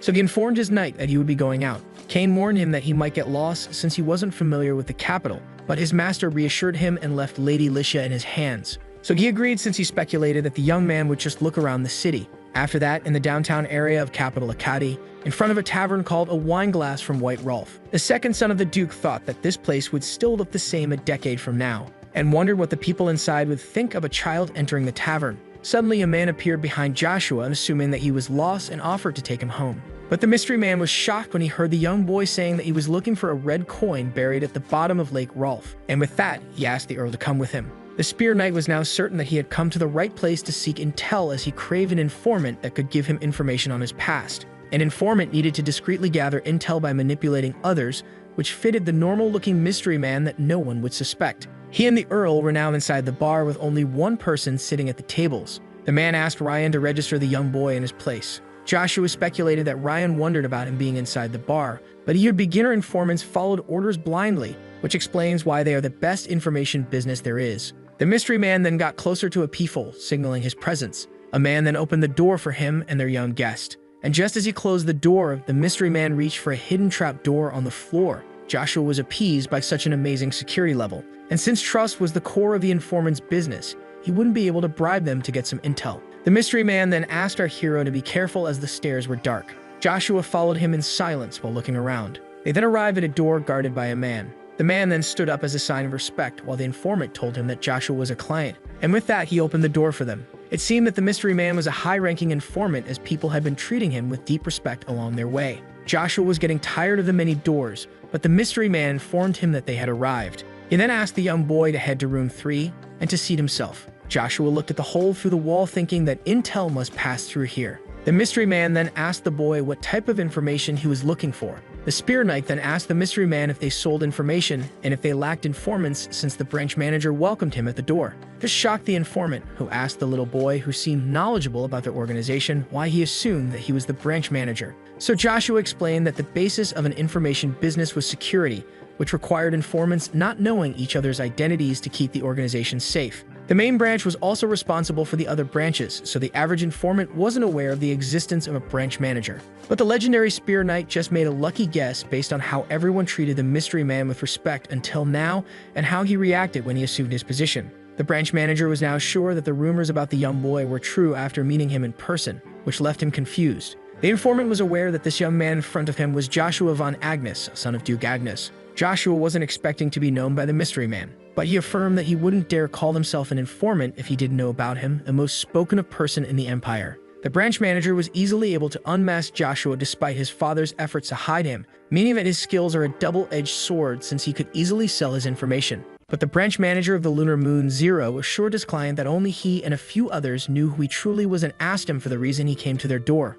Normally, Joshua would only be able to obtain rank 3 intel since he was in room 3, but Zero decided to make an exception this time and provide him with first-rank information, which confused the Earl since the informant was doing a stranger such a favor. But the branch manager asked him to see it as an investment for the future. But the Spear Knight wasn't convinced, thinking that Zero would ask for something just as precious as the intel he asked for. He then shocked the informant by mentioning the rank 0 information, and before the man could ask, the child shushed him by stating that their organization doesn't seek intel from its clients. Zero then apologized for his rudeness and went straight to business with the genius child who wanted to know more about Count Orba's family heirloom's location. Since most of the Orba's belongings were lost in the black market, the branch manager began to visualize the whole operation, but Joshua wanted a precise date and time. So Zero affirmed that they only needed a week and asked if there was anything else he wished to know. Joshua was unsure if his identity would be revealed immediately, and if someone ever discovered that he looks into others' privacy, he would be in a tough situation. But if he could successfully distract the others, Joshua would be able to achieve both goals at once.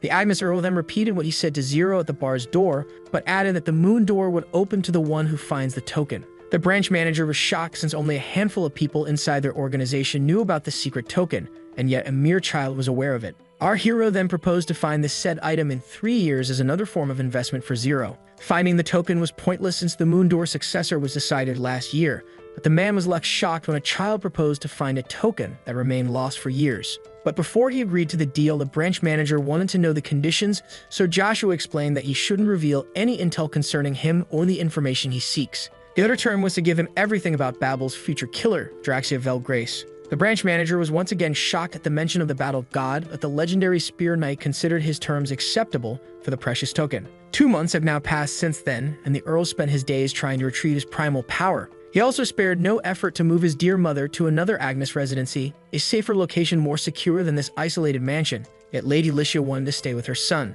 But in the end, the woman decided to move after seeing Joshua's insistence. Both mother and son were happy for each other. Only 1 week remained before our protagonist enrolls at the academy, and he and Kane were enjoying a nice meal inside a restaurant called Food from the Imperial Palace's chef. Yet Joshua seemed lost in his thoughts. Kane noticed it and asked his lord what was on his mind. The Earl was preoccupied since the intel he requested should have been acquired a week after demanding it, yet 2 months had passed, endangering his plans once in the academy. Suddenly, he was snapped back to reality by someone coming to his table. Zero was finally here, and Joshua demanded an explanation for the 2 months delay. But before he could explain, the informant turned his attention to Kane. The knight was giving him a menacing stare. So his young master calmed him down, informing him that Zero was an acquaintance. The branch manager was able to gather the desired information, but the process took 2 months instead of a week because it was passed down by many people. The Agnes Earl asked about the price of the services since Zero was able to pin down the heirloom's last location. But the branch manager decided to not charge him as a favor since it was a small request, and the requested item wasn't something special for his organization. Yet when he tried to know if it had special properties, Joshua immediately shut him down, so Zero aborted the other request, stating that it was still in progress, but he would be kept notified. The branch manager decided to charge this request next time since he and the other informants get paid when the intel is requested. Seeing this, Joshua speculated that Zero would ask for something big once the time comes, and with that, the informant left the scene. After that, the second son decided to take a look at the retrieved information. The Great Orbis magician family, one of Avalon's best, was a great ally of Reborn, since long ago its head became the first battle mage by beating a knight who was about to be a master. This incident didn't impress the Empire but the Magic Kingdom Terra to the point where its king came to recruit them, which led to their fall at the hands of Avalon's royal family, which made Joshua think that this family started to intentionally kill its nobles. While reading the paper, the words Baron Accent intrigued the Spear Knight. Kane assumed that his young master was talking about Baron Accent Probillum, also known as the Night Merchant. According to Kane, the Baron was the fat noble's stepbrother and had a great influence on the black market to the point where all the merchandise passed by him first.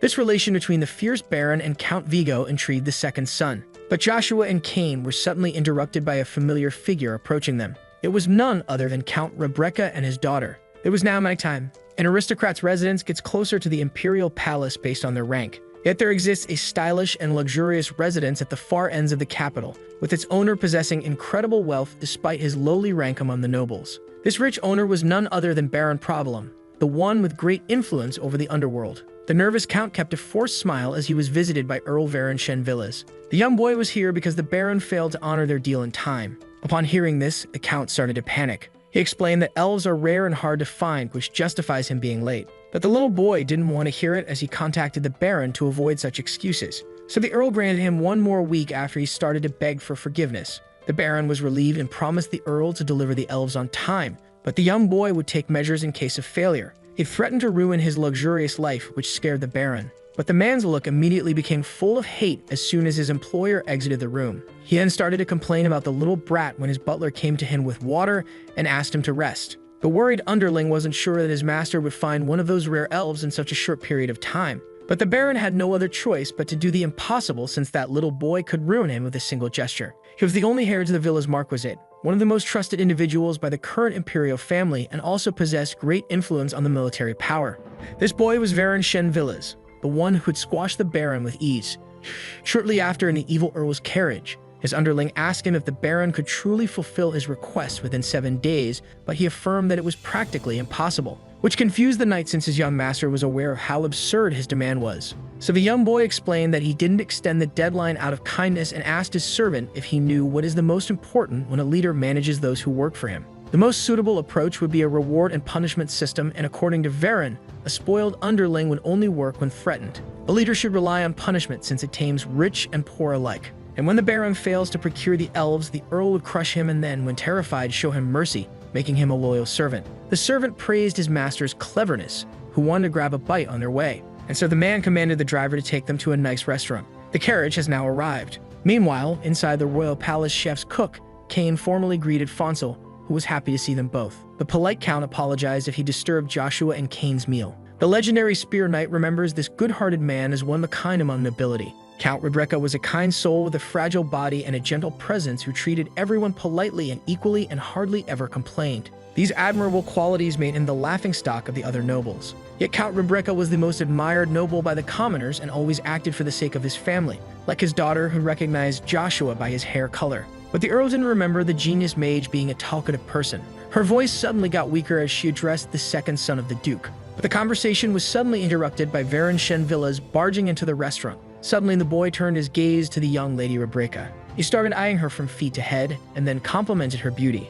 Varon then leaned closer and asked her about her noble family, but the shy girl kept silent. Suddenly, the knight's servant introduced his young master as Varen Shen Villas and demanded she mind her manners in his presence. Cain recognized the boy's father as one of the most influential figures among the 12 families and wondered why the villa's earl would enter a restaurant like this one. Count Fonsel then stood between them and apologized on behalf of his daughter and claimed that it was an honor to meet the only son of House Villas. The gentleman introduced himself as Count Fonsel Jin Rebreka. The knight then confirmed Fonsel's identity to his earl. But Varen insisted on receiving an apology from the count's daughter and claimed that her father failed to raise her properly. The boy then got offended and kept demanding an apology from the girl. Cain realized that only Count Rebreka should be offended since a brat was using his name to look superior while forcing his daughter to show her respect in a casual meeting. Varen then pushed Count Fonsel aside and kept yelling at the shy girl. But when she tried to explain herself, the villa's earl kept screaming, commanding her to properly greet him. Suddenly, Joshua began to mock the angry boy. Our hero claimed that Marquis Villas must be worried since his only heir was an impulsive brat. Varen became even angrier upon hearing this insult. The knight then drew his sword, claiming that the boy's disrespect was punishable by death before asking about his identity. So the spear knight stated that the knight must know what it means to draw his sword in someone's face. Threats filled his eyes as he claimed that the swordsman would surely face the consequences of drawing his sword. The knight was starting to get scared as a terrifying aura filled the sky. He then realized that this menacing atmosphere was emitting from the young boy in front of him. The knight was paralyzed with fear when his master asked him to punish the big mouth in front of them. After that, Joshua Van Agnes introduced himself under the new identity of Asher Van Frederick. The villa's earl tried to remember if he had heard the name before, but Asher assured him that there was no need to try and recall his name, as he would soon remember it well. Meanwhile, the moon shined brightly above the locked castle. The count was left unconscious as his daughter met up with a mysterious figure. Anna greeted Juing, who arrived earlier than expected. The masked man explained that he got here as fast as he could after being called so suddenly and wondered about the reason his presence was required. The count's daughter explained that an unexpected powerhouse appeared in the house of Agnes, so Juing assumed that she was talking about the first son. But Anna was talking about the Duke's second son, Joshua, who bested his older brother with ease. The masked man was shocked and overwhelmed by learning about Joshua's existence and reproached Anna for not reporting him earlier with the communication area. But the girl asked him to take it easy, as the House of Agnes would try to raise its status by spreading the rumor, giving them some power in this time of peace. Juing agreed with her since all countries were eager to go to war that he wasn't sure if they could call the present times peaceful. Most countries stored as much power as they could, yet when the commoner would be happy with his country getting stronger, its ruler only thought of war as he needed to exercise his power. According to Anna, no country would enter or start the fight if it was sure to lose, so they could only rely on information, making intel a precious resource to prevent war. Juing finally understood the little girl's point and stated that the existence of Joshua would put them at a disadvantage since one miscalculated step would let all their preparation go to waste. But she claimed to have a plan involving her entering Akkadi's academy, which confused the masked man who grew worried about the Agnes Duchy. But Annabelle Grace reassured him, swearing on her name that everything would be alright. The count's daughter was determined to make the prodigy her ally. Back in the restaurant, Varen assumed that Asher Van Frederick was a countryside noble since he never heard of such a house. Yet the spear knight didn't want to answer. Varen was enraged by the boy's boldness and decided to punish him for it. And so the villa's earl commanded Asher to beg for his life so he might spare it.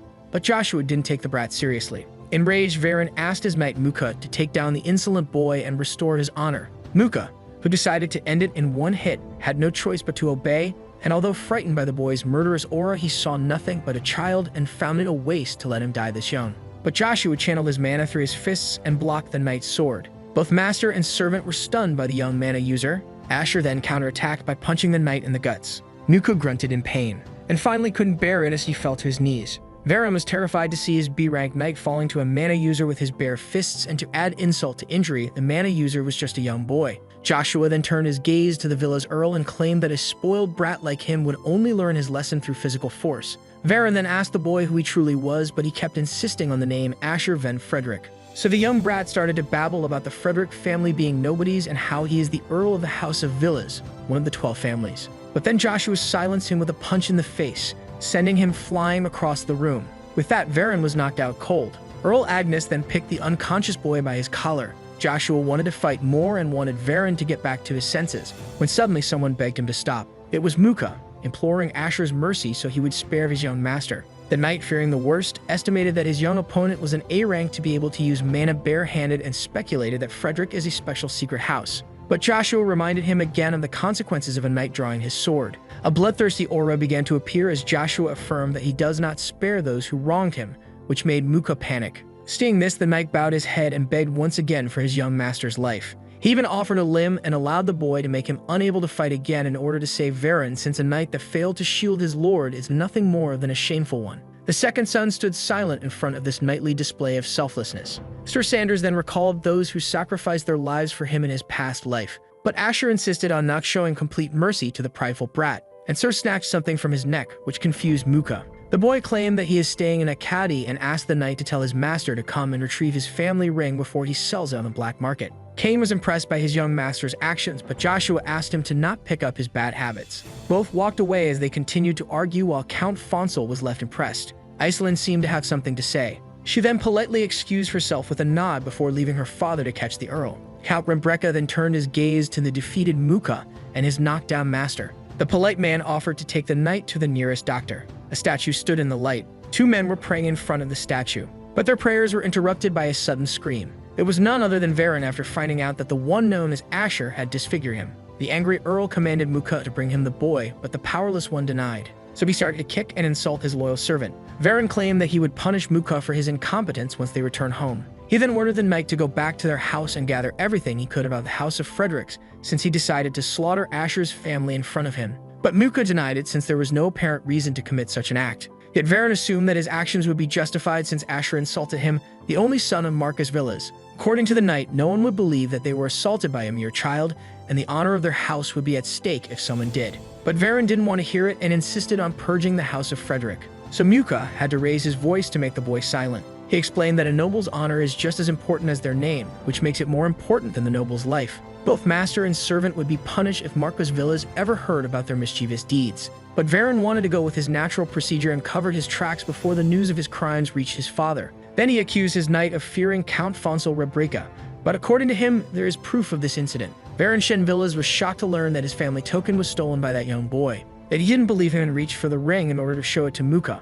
Varen began to panic when he realized that his dawn ring was taken. Muka then informed his master of Asher's conditions, thinking of how humiliating it is for them that the family token was stolen by force. He then advised his earl to analyze the situation clearly before acting, since he feared someone like Joshua becoming their enemy. But Varen found it insulting to go himself and humbly apologized to his aggressor. So Muka proposed to send someone on behalf of the young master in order to retrieve the ring, which intrigued the young kid. Meanwhile, Joshua and Cain were discussing how Varen would show up for the family token since he was too proud to come himself. Joshua speculated that the boy would probably send a trustworthy substitute, which intrigued Cain. According to a rumor that the second son heard, Varen Shen Villas would be the true lord of the underworld in the capital, while Count Provolum is his little puppet. Cain was impressed by his young master since he assumed that he punched the Villas Earl out of emotion, but he did it in fact for a well-thought purpose. Joshua would surely become a great person that even exceeds Cain's high expectations. Suddenly, someone interrupted their conversation. It was Lady Iceland who came to thank Joshua for defending her. But the Earl affirmed that she shouldn't thank him since he didn't do it for her. That she insisted on thanking him since the other Earl's anger might have affected his house if he didn't intervene. Joshua found that the little Lady Iceland is far different from the cold-blooded killer that she would become one day and spread the name of the continent. In his previous life, she was known as the Archmage Iceland, a cold name that used to fit her well as an adult and not as a child. Lady Rebecca then affirmed that she and her father would surely assist the Earl if he ever got in trouble. But Joshua stated that she didn't need to thank him, and that she should grant him a favor in the future as a sign of gratitude, which made her quite happy. And with that, Lady Rebecca gladly accepted. The second son then turned his gaze to the outside as a grin appeared on his face. He watched as a flash of light was formed at the top of the building. There was a person quickly jumping from one roof to another. That person was none other than Zero, who was annoyed by Joshua Sanders spotting him.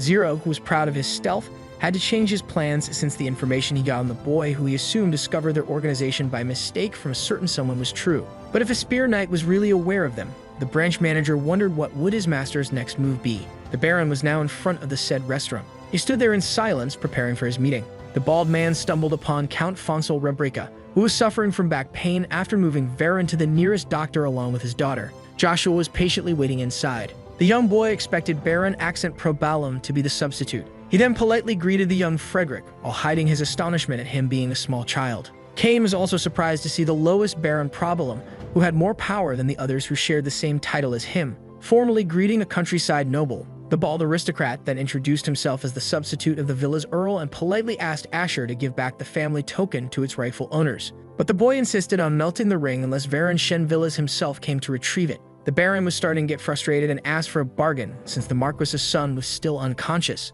So Joshua accepted to negotiate but claimed that he would only talk with Muka, and then claimed to be doing a favor to the Baron and asked him to return it. Problem was shocked when Asher mentioned the expensive rings on his fingers and asked for them in return for the favor. It was a calm night in the Avalon Empire's capital. Cain pointed out that his young master possessed a fiendish soul for stealing the Baron's ring with such a cold look. But Joshua saw it more as an exchange for the favor he granted the bald noble. Yet the knight was still confused as to why the Earl asked for these rings. The ring in Joshua's hand was in fact the elf tear, the Orbis family heirloom. The gorgeous elves started to hate the humans who started to hunt them, as they were considered a mystery to humankind. So the elves gathered in the far south of the continent in a place that became known as the Elves' Forest. After that, all the high elves gathered to put a barrier on their forest in order to hide themselves from the humans, but all lost their lives in the process except one. Naturally, all the elves followed the remaining high elf called Alubis by the humans who regarded her as the Elf King. And her longtime friend that disappeared long ago with his house, Exareth Dick Orbis, was the last person to be aware of the forest's location.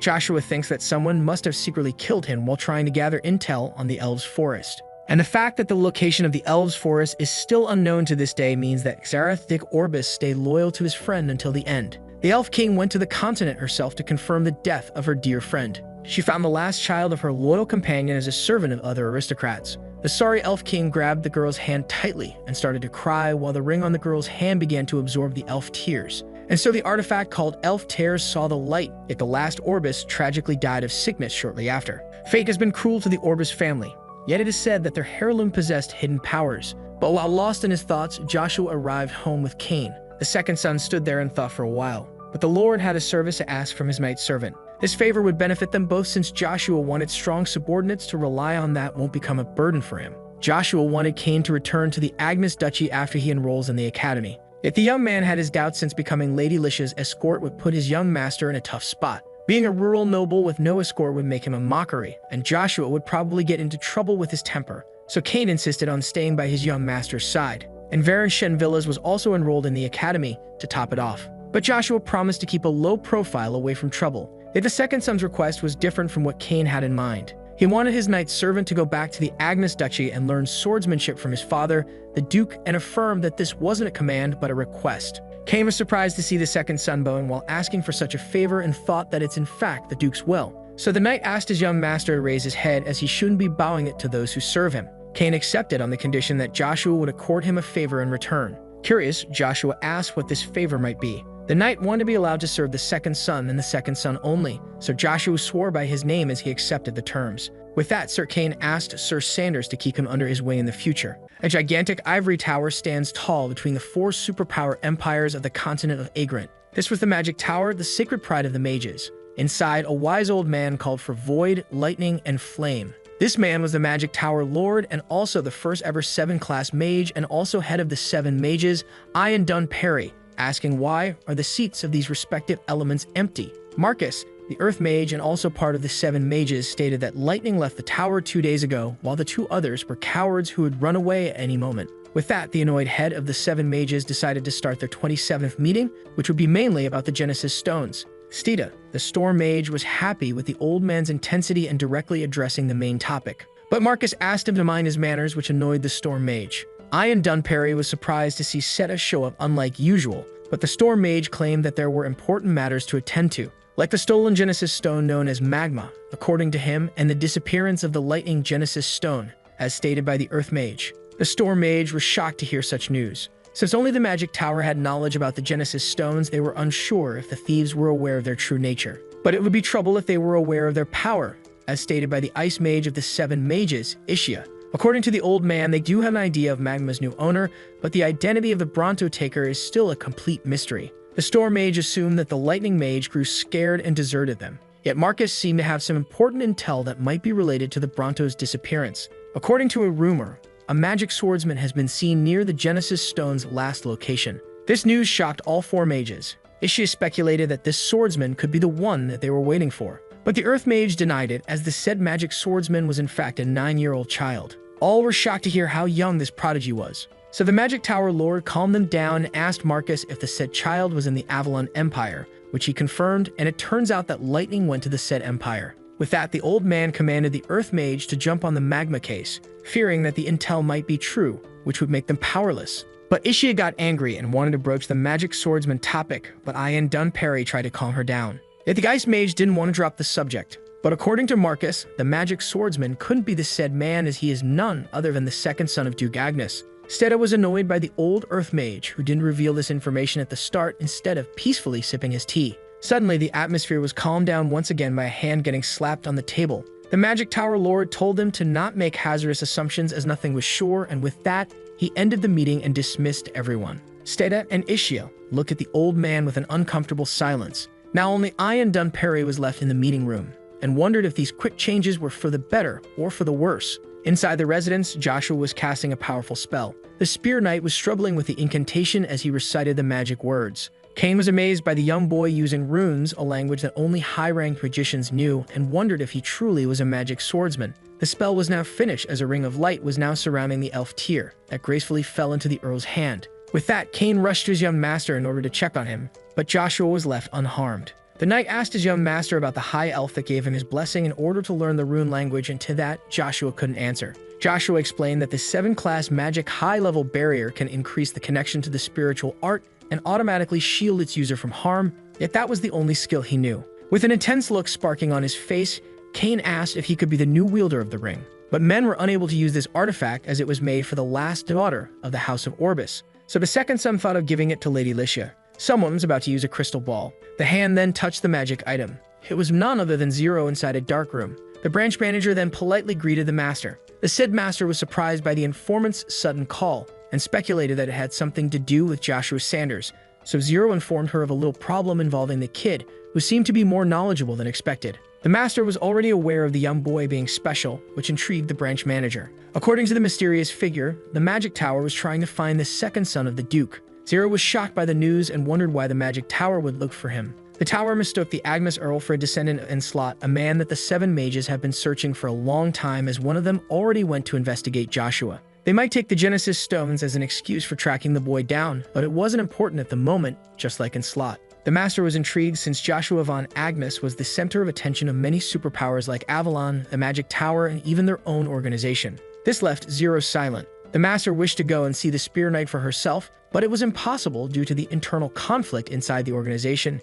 Yet all might change if the boy retrieved the red coin. Zero was determined to bring the token back to the organization, so the master agreed to leave the formidable task to him. With that, the transmission was finished. The informant was more determined than ever. Meanwhile, elsewhere inside the forest, a mysterious figure was standing in the middle of lightning in front of a man attached to a dead tree. The captured man was none other than Viscount Vigo, but the wizard told him to stop mumbling and observe him carefully. A horde of black ogres were menacingly charging at the 2 men as the magician began to recite his spell. An incredible amount of mana filled the air as lightning began to fly everywhere. And with that, the spell known as Lightning Rain was activated. All the primitive beasts were struck simultaneously by lightning, defeating them all with incredible ease. The fat noble was left speechless by such terrifying power. And with that, the horde of black ogres was wiped out. The wizard then went to the Viscount and asked him to compare his power with the second son, but the Viscount couldn't talk. So the lightning mage unsealed the fat noble's mouth and demanded to know the power difference between him and Joshua. But Viscount Vigo immediately started screaming about him being an ability of the Avalon Empire and how its wrath would be suffered by the wizard.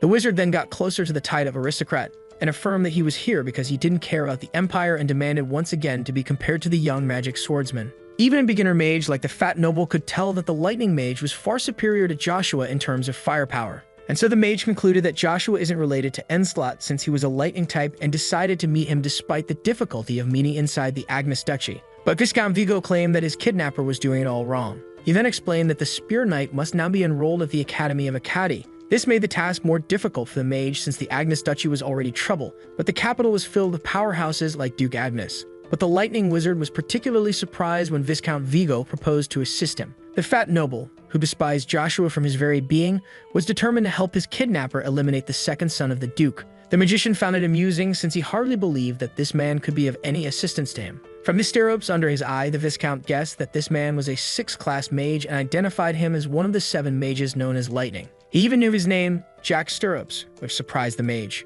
Viscount Vigo decided to use his connections in Avalon to assist Jack if he accepted to join forces with him, since Intel was power in the Empire. Yet the Lightning Mage refused to ally himself with an unknown aristocrat despite being short on time. With a diabolical look on his face, Jack Sterops claimed that it would be troublesome if his identity was revealed to the public. Viscount Vivo realized that he was going to be eliminated as thunder roared above his head. But just as the fat noble tried to convince the man that killing him would have consequences, a giant bolt of lightning descended from the sky and struck him. With that, the lightning mage walked away knowing that no one would care about the Viscount's death. A few years passed as Joshua and over 1,000 noble children enrolled into the academy the same year. Students were divided into 6 grades, and one can only access the next year after passing a test and graduate by passing the graduation test. And if everything went smoothly, Sir Sanders hoped to reach magic spearmanship stage 5 like in his previous life while in his school years. Joshua searched for his room as the other students were getting help from their servants. He thinks that they all brought assisting hands in order to not look like commoners to the rest. Asher finally found his room. The boy was impressed by the spacious bedroom that was meant for only 3 students. Joshua hoped that his roommates were different from the villa's earl as he wished for peace and quiet.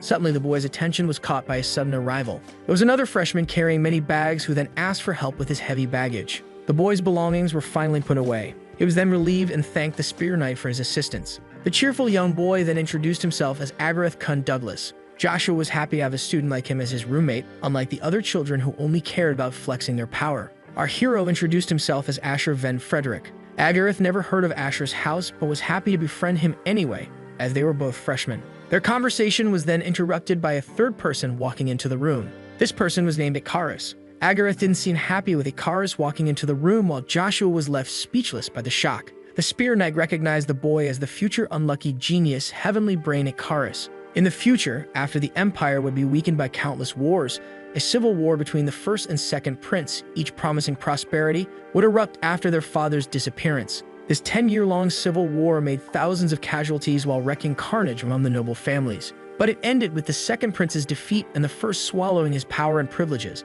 But there were 2 main contributors who won the war. The first was Kaiser von Britain, who became a hero after ending the war. The other one was Heavenly Brain Icarus, a genius tactician that offered the first prince victory on a silver plate. Icarus felt weird as both his roommates stared at him with a shocked look on their faces. The cheerful boy immediately rushed to hug his new roommate as he was happy to see him again. Icarus was also happy to share a room with Agareth. The cheerful boy was looking forward to spending the year with his friend as his roommate. Joshua was surprised to see that his 2 roommates knew each other since they were both new to the academy and wondered if they had met before. That he never heard of the Heavenly Brain having a friend. In the south of Avalon, in the rural harvest estate, the Baron Lord of the land, who didn't have children for a long time, decided to adopt a young attendant named Icarus, which made him the laughingstock of the rest of the aristocracy. The poor boy was always bullied at the academy and was always considered a commoner by other students, which made his existence lonely. But the only one who showed him humanity and treated him as a human being was none other than the oldest prince, Kaiser von Britain, who gave him many chances to grow more powerful. Joshua, with his miserable childhood, couldn't relate to the Heavenly Brain as he met his end because of the first prince that he trusted so much. Our hero introduced himself as Asher Van Frederick to the unlucky genius, who introduced himself as well. Sir Sanders thinks that this encounter with the unlucky genius was destiny and decided to make him an ally no matter what. The sun started to set on the Agnes Duchy residence. The new holder of the Elf Tear was happy to see the Spear Knight enter the academy, but Lady Licia was still disappointed as she wanted to attend the entrance ceremony herself. Yet Joshua believed that he would cause her trouble if she attended. The second son's mother understood the situation and thanked the knight for always being by her boy's side. But Cain assured her that the honor was his and decided to drop the formalities with the lady for a short moment in order to compliment her son. But suddenly, the conversation was interrupted by someone barging in. It was none other than the Duke himself. Aiden wanted to make sure that Licia felt comfortable in her new home, which she confirmed by thanking him for his generosity. As he walked away, he affirmed to his second wife that she could speak to him if anything bothers her. The servant that was accompanying the Duke also excused himself. And with that, the 2 men left the scene. Lady Licia and Cain watched as they walked away. The servant wanted to talk to the master. He apologized for his arrogance and asked the Duke about moving Lady Licia to the capital with him, risking to trigger his first wife's wrath. Yet Aiden von Agnes stated that the man should be aware of Joshua's incredible potential. Yet they couldn't ignore the talent of the first son, so the servant proposed that the Duke pick his successor once and for all. The Duke was aware that the man was worried about the Agnes bloodline, but couldn't ignore the fact that Babel was his legitimate son. The Agnes house would fall into chaos if Joshua officially earned its name. Yet the Duke was about to give his opinion on the relation between bloodline and legitimacy, but quickly dropped the subject. He wanted to observe his 2 sons for a bit longer, but his face was saddened as he thought about the matter. It was now time for the first class of the day after the entrance ceremony, and the Spear Knight was finally aware of the relationship between his roommates. The two boys were considered celebrities in the academy, but were far from popular. Suddenly, some students started to make fun of the two boys, calling Agareth an illegitimate child and Icarus a former commoner.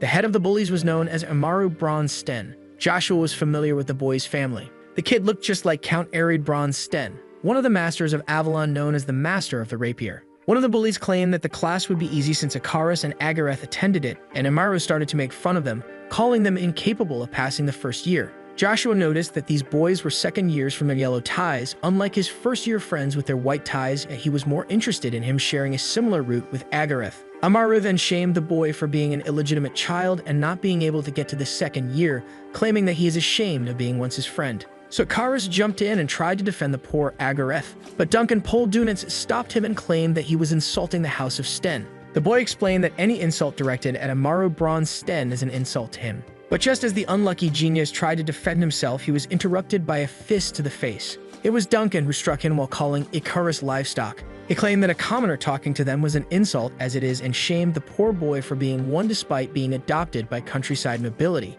Agareth tried to intervene, but the third bully kicked him in the guts with ease. Amaru then noticed the protagonist walking towards them. The angry Spear Knight was disgusted by the bullies who saw them as animals and decided to crush their superiority complex. Suddenly, the young Bronze Sten looked away and seemed to be terrified of someone. This person was none other than the fourth prince, Kaiser von Britain. All of them quickly greeted the Emperor's son, who only conversed with Joshua. Varen asked Mukad if Asher was really an acquaintance of the fourth prince, but the knight wasn't so sure of it. The boy is becoming more interesting as his house is nowhere to be found and a member of the imperial family cared for him. So the villa's earl commanded Mukad to go to Moon's door and ask about the mysterious boy there since he was determined to destroy him and his house. Yet the knight's servant wanted to refuse this command since Asher only gave them the ring back because Mukad apologized to Count Fonsel and his daughter for the brass behavior. The knight's servant also had to swear by the villa's name that he would stop his earl from acting recklessly in the future, which he accepted. So Mukad stood up in front of his young master, stating that breaking his promise would taint the honor of the Marcus and his mark.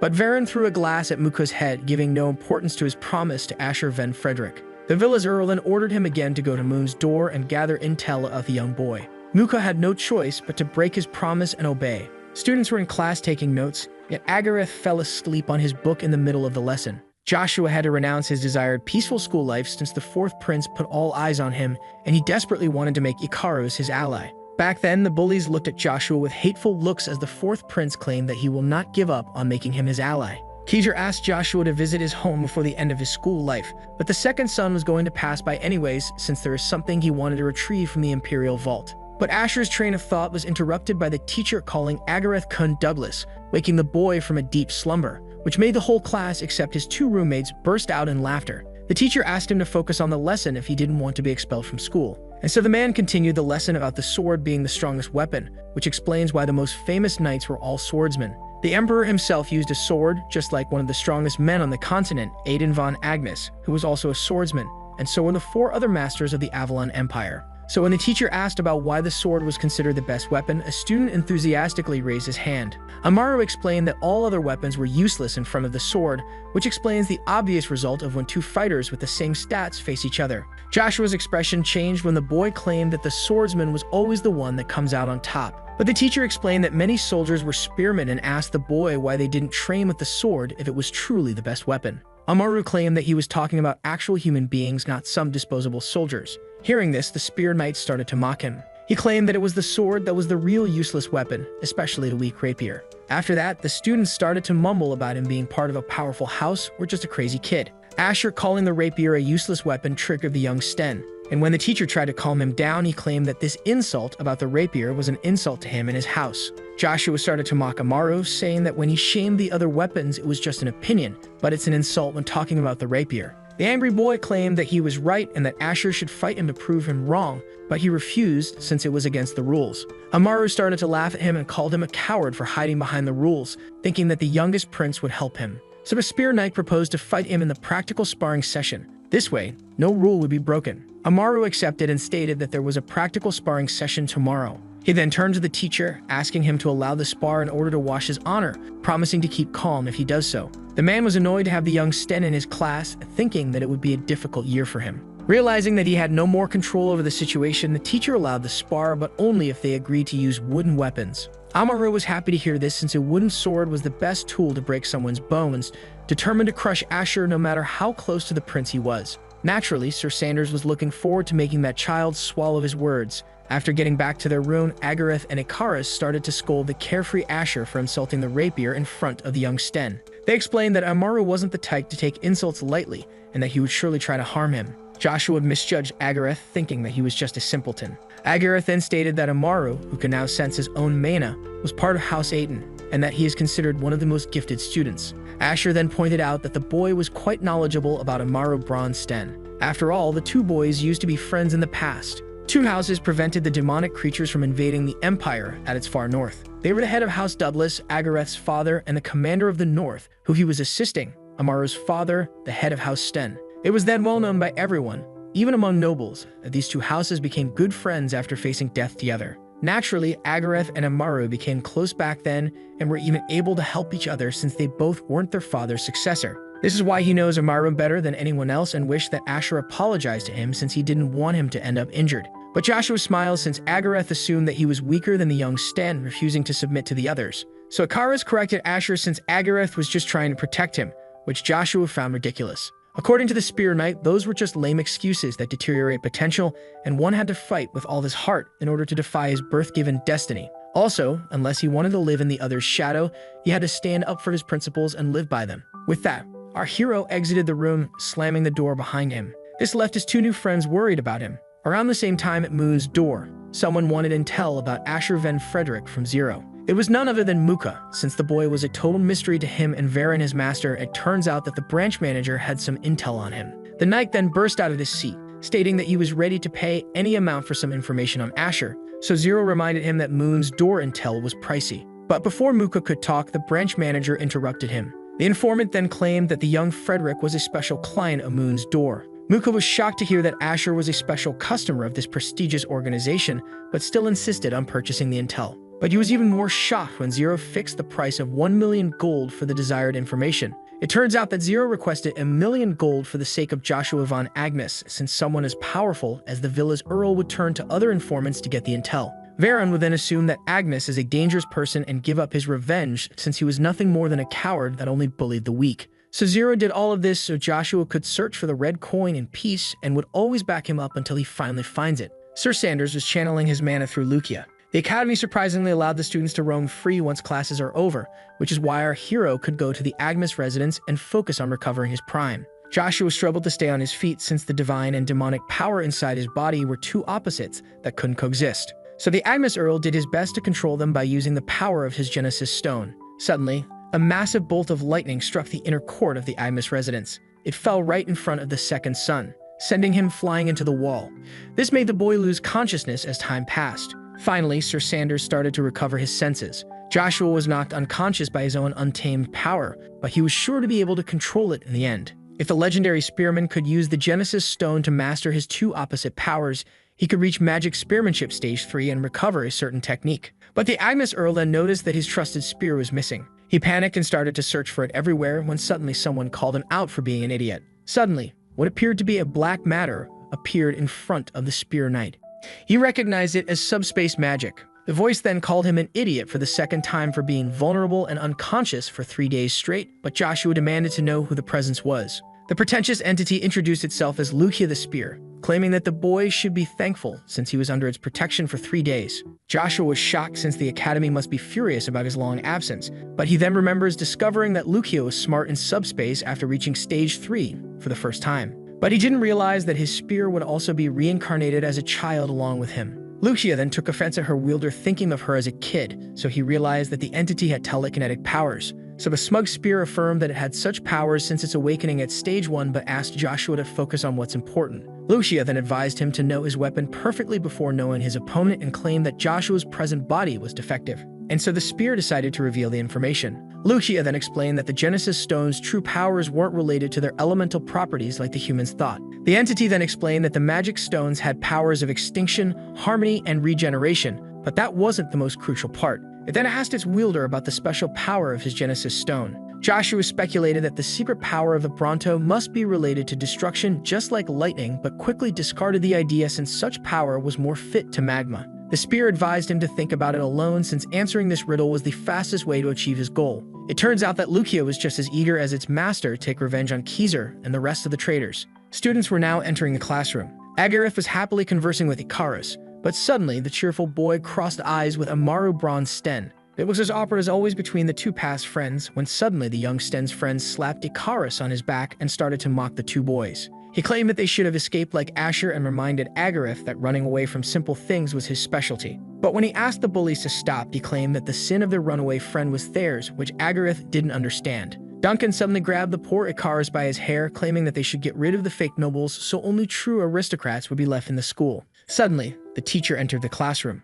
He reminded them once again that it was forbidden by the school's rules to fight among students and stated that Duncan would be punished if he didn't stop harassing Icarus. So he finally let go of his hair. The teacher recognized that it was his fault for letting things escalate to this point, but was glad that Asher disappeared before he had to intervene since he didn't want to recreate a certain day. When suddenly someone came to class apologizing for taking so long. It was none other than Joshua apologizing for being absent for 3 days and explained that it was due to some private reasons. The teacher was shocked to see Asher Van Frederick show up, fearing the worst for him. All the students started to mumble about him having the audacity to come back, thinking that he would surely get demolished by the young Sten. So the teacher silenced them since the class would be starting soon. He then told Asher to regain his seat so he could start the lesson. The teacher, fearing the worst, decided to move the practical sparring session to the next day since he didn't know what Amaru would do. The young Sten and his friends gave Asher menacing looks as he regained his seat. Amaru was especially annoyed by his return. Agarith seemed to have something to say as Joshua sat down.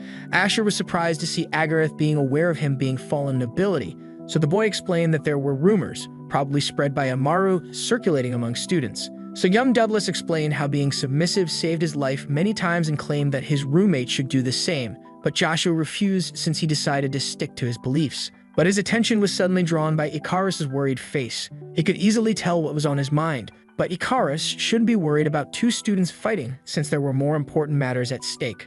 The entity Lukia had a pretty hateful expression on its face. Joshua was surprised to see his spear being aware of his revenge against the fourth prince. He then asked it if it did reincarnate with him and questioned the spear about the true power of the Genesis Stone. Lukia then explained that it couldn't reveal all the details but was willing to give clues if Joshua met her conditions, so he screamed at the entity, commanding her to tell him everything. The spear wasn't a fan of her wielder's tone and threatened to fall into a slumber since he needed her help and not the other way around, which made Joshua think in silence. So he decided to play the game and asked Lukia what it wanted. The entity explained that Joshua should try to reconnect with the people from his past and love himself more. But Joshua didn't understand what his weapon meant, so the spear pressured him by stating that she was getting sleepy. In the end, Sir Sanders accepted since the required conditions weren't too difficult. A promise with a holy artifact like Lukia had great meaning, so as promised, the spear revealed that the precognition Joshua had originated from a power different from the Bronto. Joshua was shocked to hear this as he clearly saw the destruction of his family home, an event that would happen in the future.